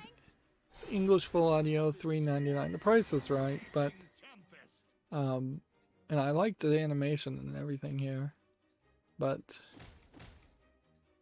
I think you probably are gonna at best go through a series of characters that's gonna be fairly small. I wonder how many characters there are even to play as. The Brawler, the High Flyer, the Striker, the Showman. 4 characters. So, best case scenario playing as a single player, you fight against 4 characters. Maybe they can figure out a way to do that multiple times. But by the 4th time you've fought the 4th character. I long for you. Let's see. Isn't love amazing?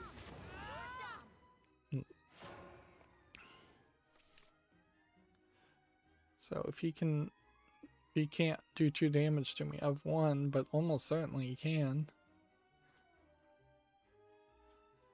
Let's see. Next we have a game on Steam here called Lawyer Guy, Defender of Justice, which is just a low effort platforming game. Early access free, English only. Why even why even waste your time to say early access at that point? If it's free. Seems fairly crazy. Well, this next game is tagged nudity and sexual content, and I believe him, so. Evolve this follower, gain storm. Okay, if I do that, it'll be a 5/4, and he can attack twice, so he could do 5, or we could do this.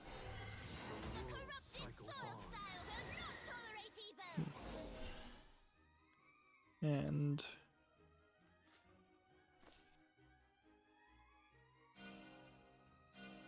Relax. Your death will be swift.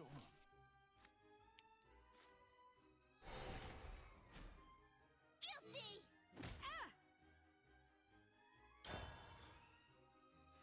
yeah, I just think like I'm gonna lose here because he's just gonna refill all his health and draw a bunch of cards.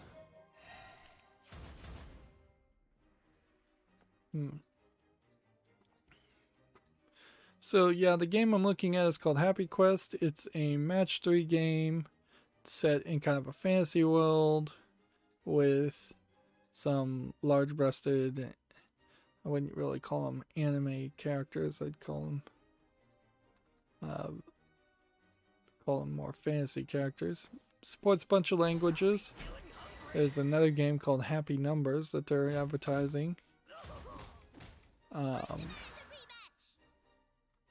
think I can probably show. It's $1.39 too, so it's actually very well priced here.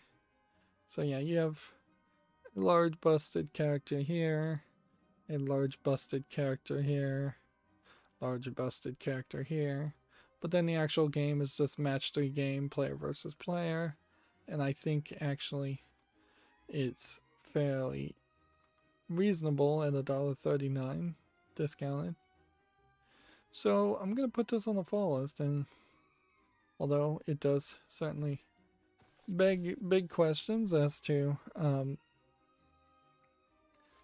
why I would want to play that instead of playing something like, let's see, gain 4 shadows. Die. We can hit that, and we can hit that, and then we lose. It's very nice to see a game like Happy Quest just put on Steam.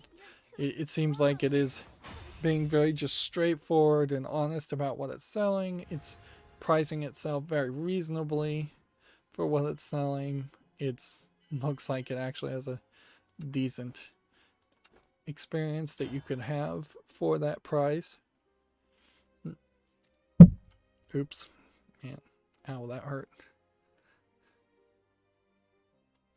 Next, we have a game on Steam that's Asian characters, and then one more step, and it does look like it's almost a puzzle game in which you locate characters and enemies in a certain way, and then they synergize by what they're connected to, which maybe that would make sense at some point, but it also seems like it's just overly complicating a gameplay style. English is not supported for 49, so I'm not gonna put that on the follow list, obviously. Mother, father. Here we have a game on Steam called My Little Dog Adventure, where you play as a dog running around a low polygon world that I think might be a little bit more polished, enough to the point where I don't think I can just immediately say it's a asset flip. The idea of running around and collecting crystals, kind of like a Pac-Man game, and it not being a horror game like the other horror game where you run around collecting crystals, is slightly appealing. $7.99 might be a little too expensive, but I'll put this on the follow list and we'll see.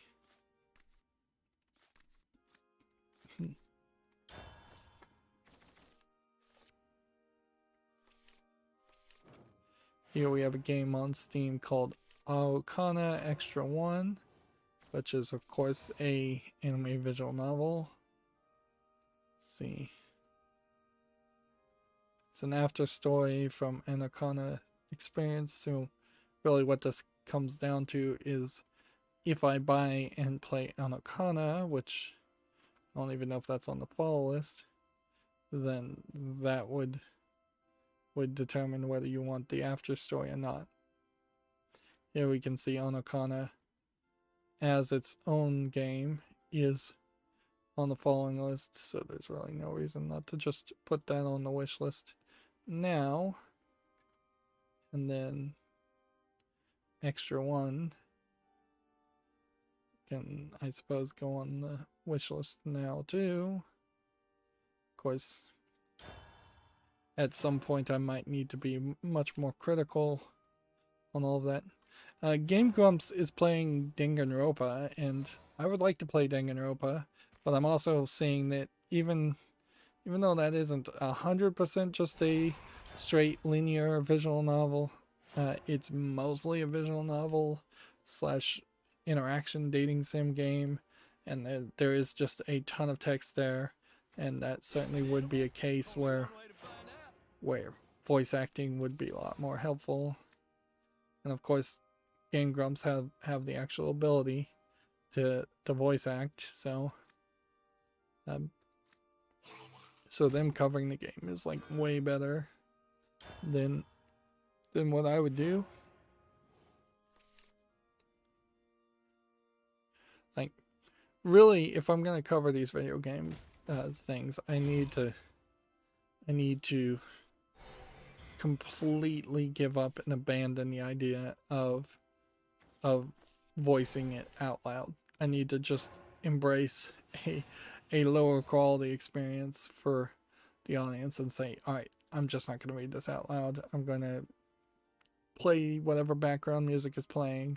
I'm going to sit in silence, or I'm going to commentate, but I'm not going to read what is being said, because that just does not work. Do you know the eternal void? Okay.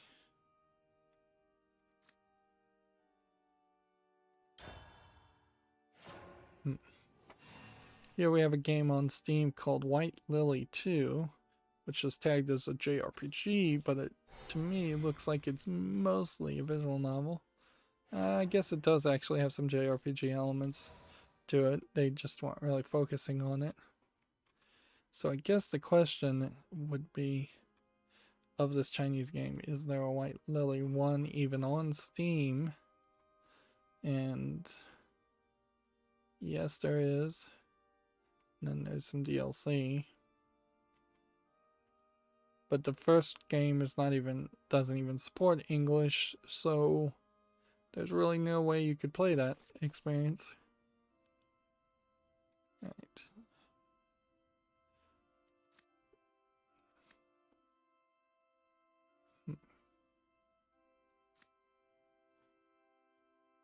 Necromancy. Can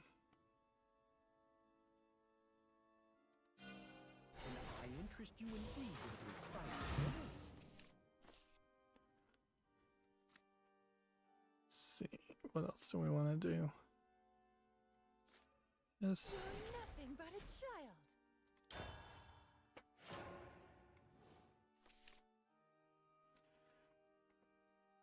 Here we have a game on Steam called Panmorphia, which looks like it's a adventure game, kind of hidden object game. Let's wrap this up quickly. Could I justify playing a game like this? I don't think I really could. $3 and 19 cents, bunch of languages, supposedly brand new. I'll put it on the follow list, but almost certainly there's just a lack of quality there.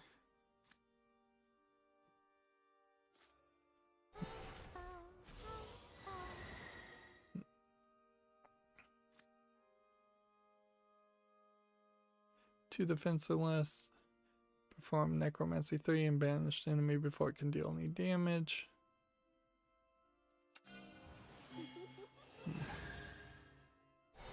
Love shines when all else. This is what love looks like. Love surpasses death. Get rid of that card.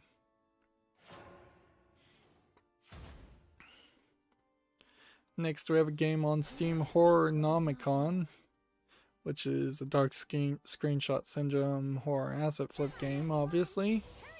Early access, $3.59 English only. That's actually too cheap for horror games, so it kind of makes it obvious that it's not going to be quality.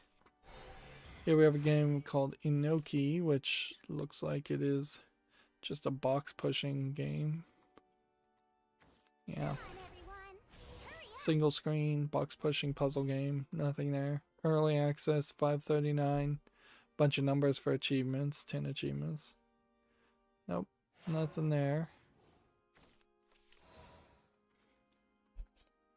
Let's see. Next we have a game that's just all Asian characters and looks like an RPG Maker game. English is not supported, $9.23 Chinese only. Still getting tons and tons of Chinese games. Is that a human?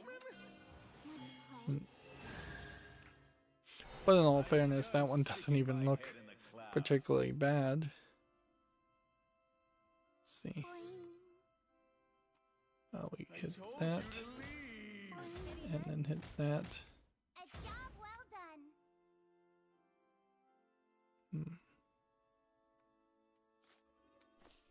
Do that. Get rid of one of these guys.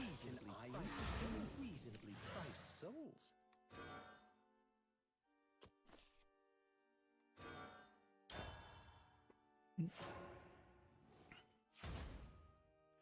See, next we have a game on Steam here called Dogman, which looks like it's probably a dark screenshot syndrome thing if the screenshots actually load. $2.99 English only, no achievements at all.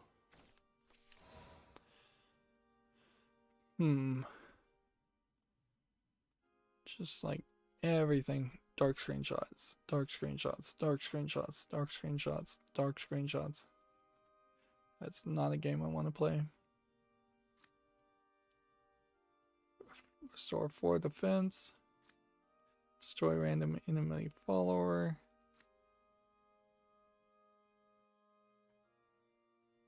Let's see. Start with that one. Human? Didn't do that one. Evolve this. I'm done sticking my. I told you to leave. You crusty horseshoe. Hit that.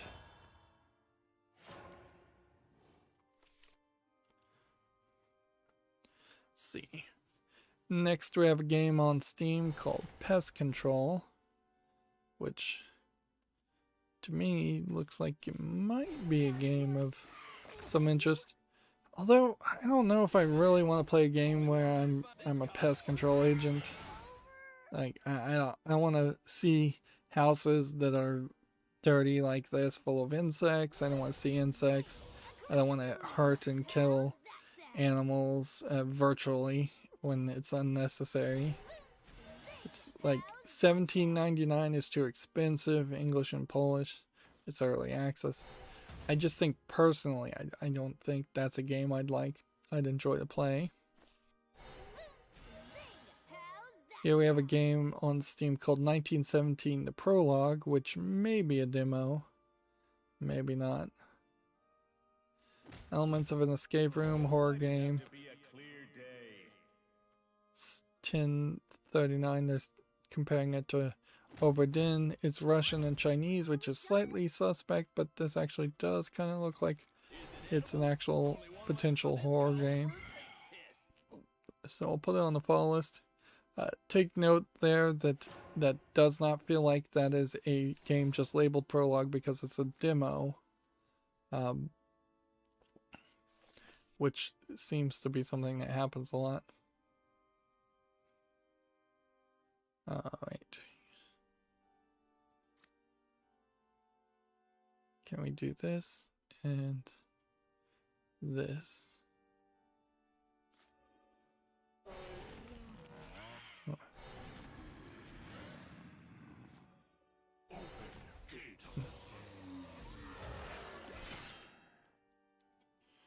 Well, I don't know if that worked the way I wanted it to. Codemasters has an article here. Bloodstained Ritual of the Night for iOS and Android launches in December. Here you see the character drawn slightly differently, frankly. It would be slightly interesting to see just how they think this is going to play on cell phones. You can see there's a massive amount of buttons that you have to do. You can see the graphics aren't going to look quite as good. It also feels like maybe a lot of this has been redrawn. Big buttons over here. Map. Just a ton of stuff that's going to take up your screen space. It would be interesting if at some point we developed a brain interface of some sort and there was a real experience towards not having any heads-up displays, but instead having in-brain displays, and you just knew your health and you knew all of that, and you could just use your screen for the visual inputs. Although at a certain point, if you can put a heads-up display inside the brain of somebody, you could probably put the entire visuals inside the brain of somebody, and then you don't need a screen at all.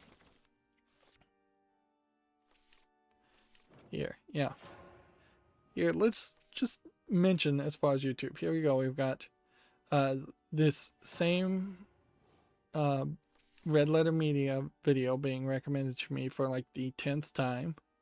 We've got a person I don't know, a person I don't know, a person I don't know, person I don't know. This one slightly interests me because I would like to know the history of Falcom. Then you have Game Grumps and a random video. You have Linux text tips, random video. Person I don't know, person I don't know, person I don't know. So just like a ton of videos that are unrelated to the video I just watched. This is like a Hollow Liver, it looks like, VTuber. And then you have somebody called the Spitfire Brit, who I would have sworn was actually, what's his name, Jim Sterling. But I guess I have stopped watching and blocked Jim Sterling. And I actually did break out from that. I have not seen anything from Jim Sterling. I must have deleted his podcasts, and I must have unfollowed his YouTube channel, and I really appreciate that. And in fact, I haven't heard anything from him anyway, so maybe he's just gone completely quiet, which for my purposes, that's perfectly fine.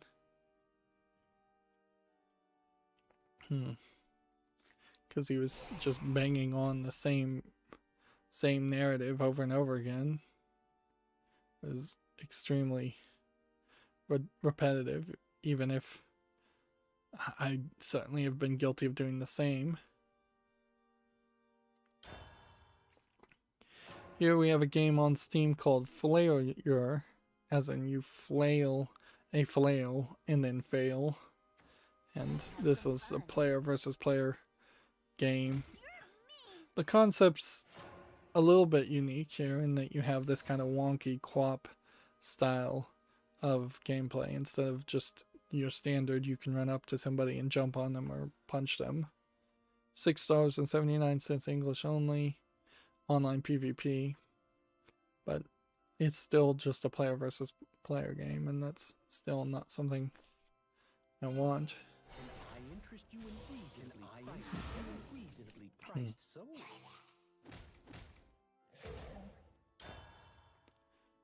Let's see, we're almost done.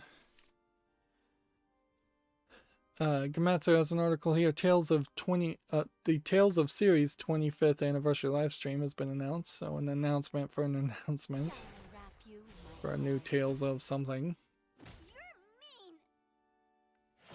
Let's see. Here we have a game on Steam called Sweet Pea, which looks to me like it's probably a rolling platforming game. But the visuals have major problems here. Just blown out as too bright in one screenshot. Way too much in the foreground in another screenshot. Zoomed out too far with way too much reflection and blown out brightness again in another screenshot. Way too much brightness, way too much in the foreground. It's early access for $7.99. I have to say no to that.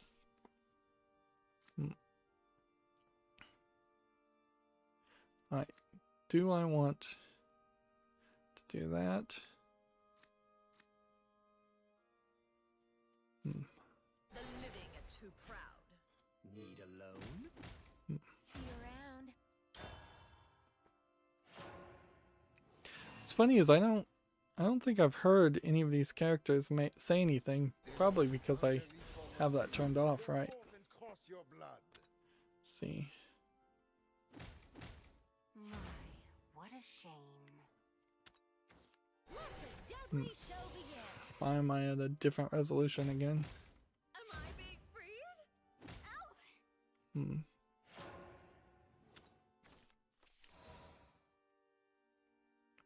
Display leaders animations.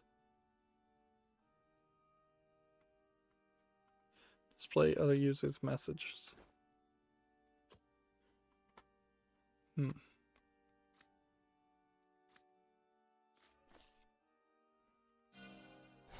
interest you in reasonably Hey, how's everyone doing tonight?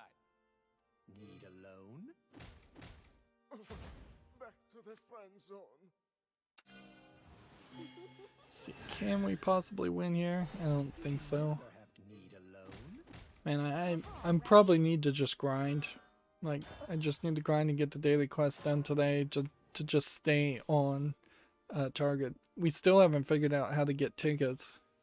That's the other thing. So unless there are daily logins that give us tickets to have all 7 tickets, and you just have to log in every day, I don't know how you get all 7 tickets to even buy, or even if you wanted to spend money, I don't know how you do it.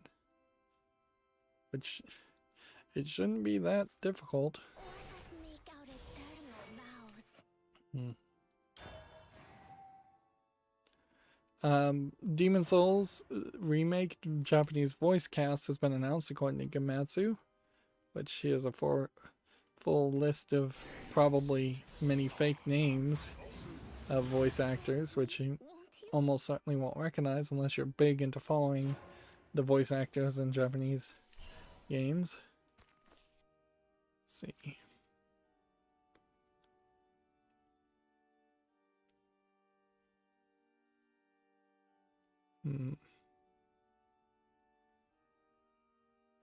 This would kill that guy.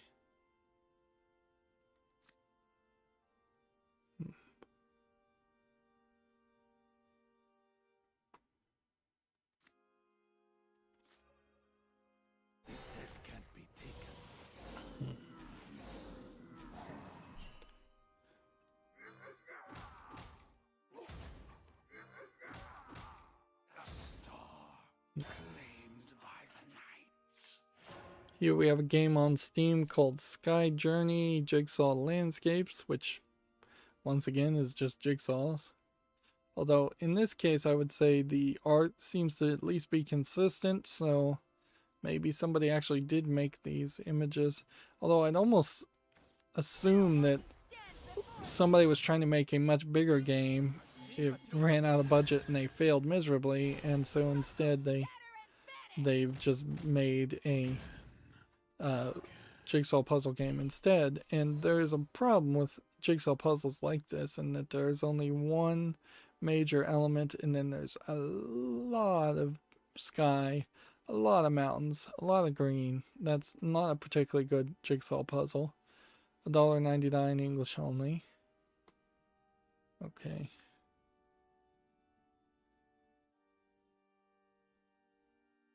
At 3.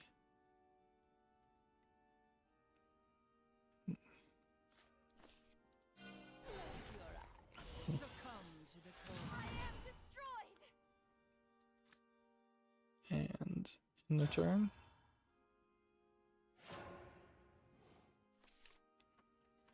Codemasters has an article here. Opus Echo of Star Song has been announced. Let's see, it's Taiwanese developer. Let's see. Previous titles include Opus Rocket of Whispers and Opus The Day We Found Earth, which are both available for PC, Switch, iOS, and Android. I don't recognize any of these games. It looks pretty.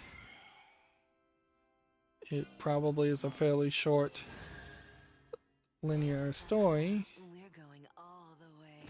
But yeah,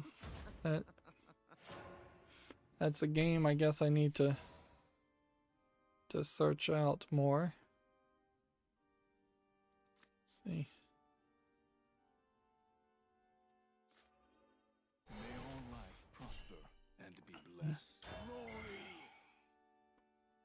See if we can find some Opus games and see if they're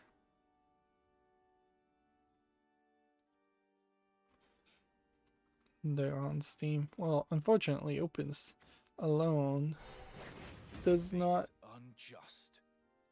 get you anything, because there's just too many games with Opus in the name.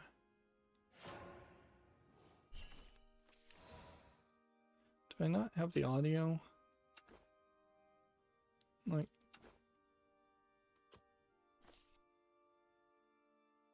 see.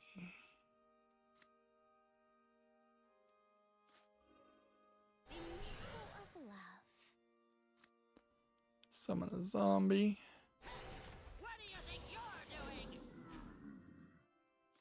Do that. Do that. And go ahead and evolve one.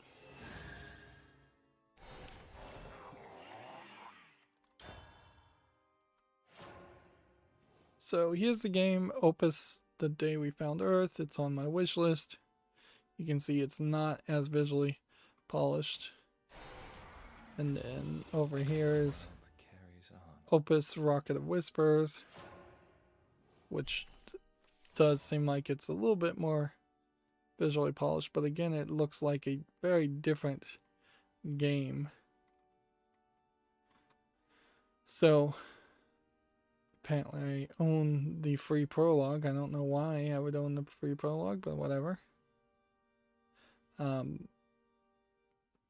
Yeah. Seems like I'd have to do some catch-up work. Is that a human?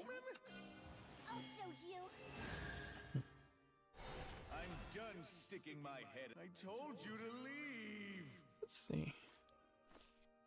I won't stop singing until there's world I told you to leave. There we go. you youngsters!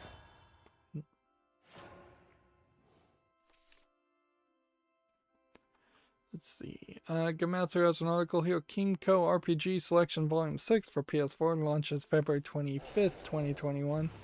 Interesting that there's a PS4 game still being released, but I imagine we'll see a lot of that. As far as these games, though, I don't think I'd recognize any of them. I don't think anybody in the West would really recognize them. They do look like they are just some RPG games that probably never got translated. Okay. Can we win?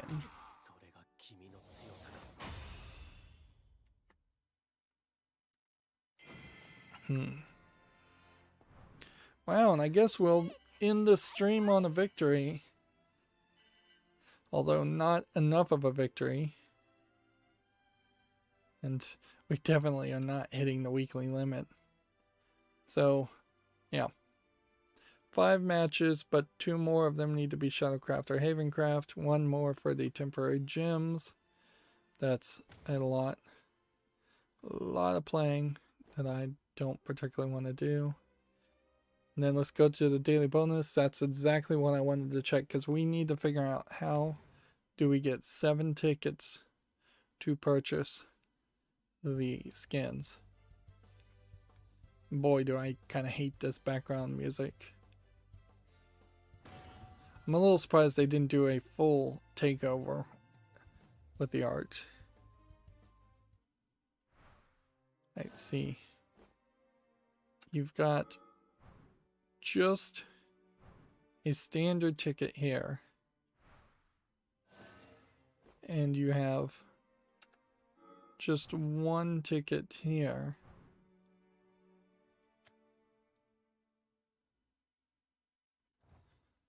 So then, where do you get the other tickets? Leader skins on sale now. Click that. So let's pick, who do we want? Well, I think you'd be fairly crazy not to take Alice first. But is there somebody else that we would be more interested in?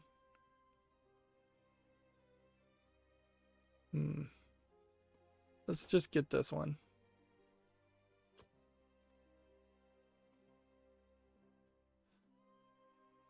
Purchase the leader pack to get the special battle sleeve. Alright, well then how do you purchase it?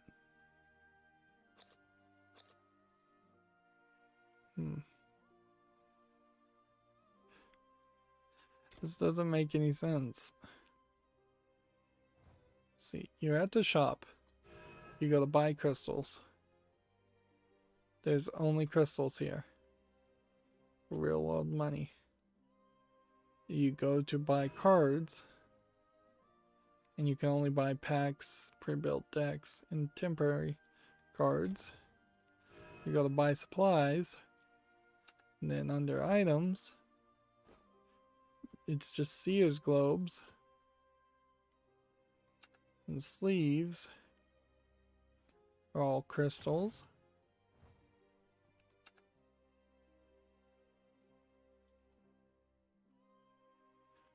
So I think this is just BS. I think you probably... We have 1 ticket. And you can only... And you just have to buy something with the ticket. And then... Let's just see how this goes.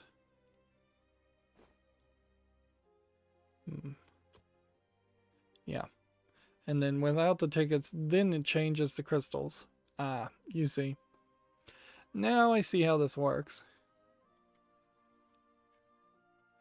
And since we didn't see that original price, I kind of assumed that the price was 2,800 crystals. Ah, this is bull. Some grade A bull. There's no way to get 7 tickets. Absolutely not a way. And yeah, that just feels greedy. That feels really, really greedy to the first taste is free. And did we even make a good decision on that? Let's see.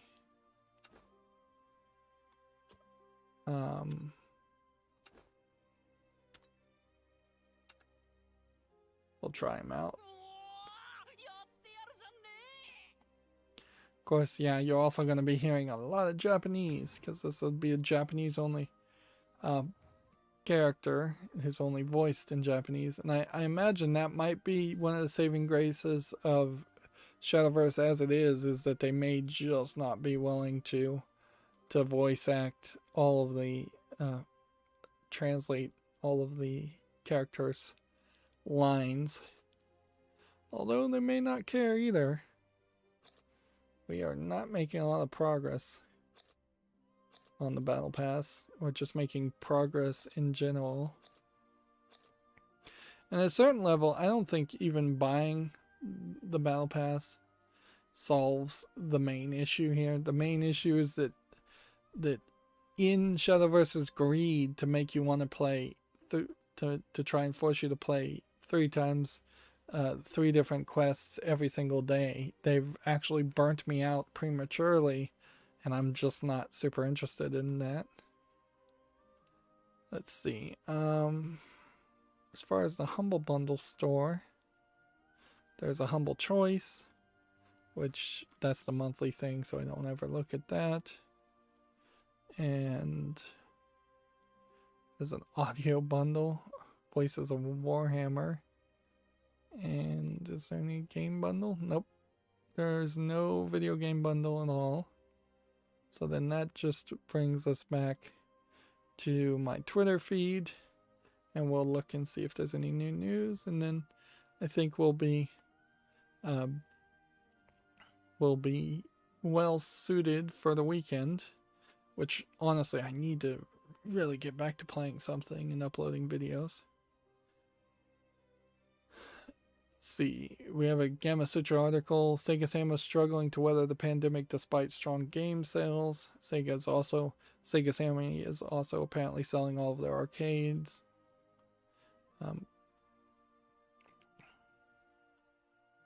Apparently somebody made a cake out that looked like the Mist Island, which, okay. Well, I don't think it actually is like the Mist Island at all. It's just a cake that looks like an island. No, they're actually asking somebody to make a cake that looks like the Mist Island Cyan, the developer of Mist is. Which is an interesting thought, but I don't know how many people are going to take them up on it. It's a difficult challenge. A lot of these contests / things on around games are kind of ridiculous, and even the most obsessive fans probably would not engage in. People need to learn to make things easy. TechRaptor has an article here. Low Marvel Avengers sales drove a $63 million loss at Square Enix. That's a major loss. So maybe that will, at some point, make Square Enix less of a bad company. Although, who knows, they may just go out of business, too.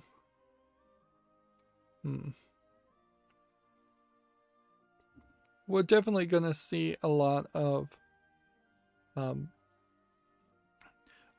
cases where companies fail and they just blame the pandemic and take no responsibility for it themselves at all, and that'll be sad. This is shocking news. According to TechRaptor, the PlayStation 5 storage expansion won't work at launch, Sony has confirmed. So the M2 stick, memory stick, here we'll just show it here, where you could put in an NVMe, apparently won't even work on day one. Which that's exactly when you would want to take apart your PlayStation 5 and add the expansion, is you don't want to have to come back a year later and add memory at that point. Although that would be the wiser decision, that would require you to unplug your PlayStation 5, remove it from whatever configuration you have as far as what AV console, what shelf it's sitting on. Pull all the cords out, take the whole thing apart. Of course, in a year you could also take it apart and dust it, and that would be a fairly smart move also. So there is an argument for waiting at least a year. That is oddly on top of the fact that it seems like you only have about 600 gigabytes. I saw this article and then I must have closed it, of usable space on the PlayStation 5. So yeah, you really aren't going to have that much space. Maybe you can have 10 games, and 10 to maybe 20 smaller games installed at the same time on the PlayStation 5, but hardly as many people would like.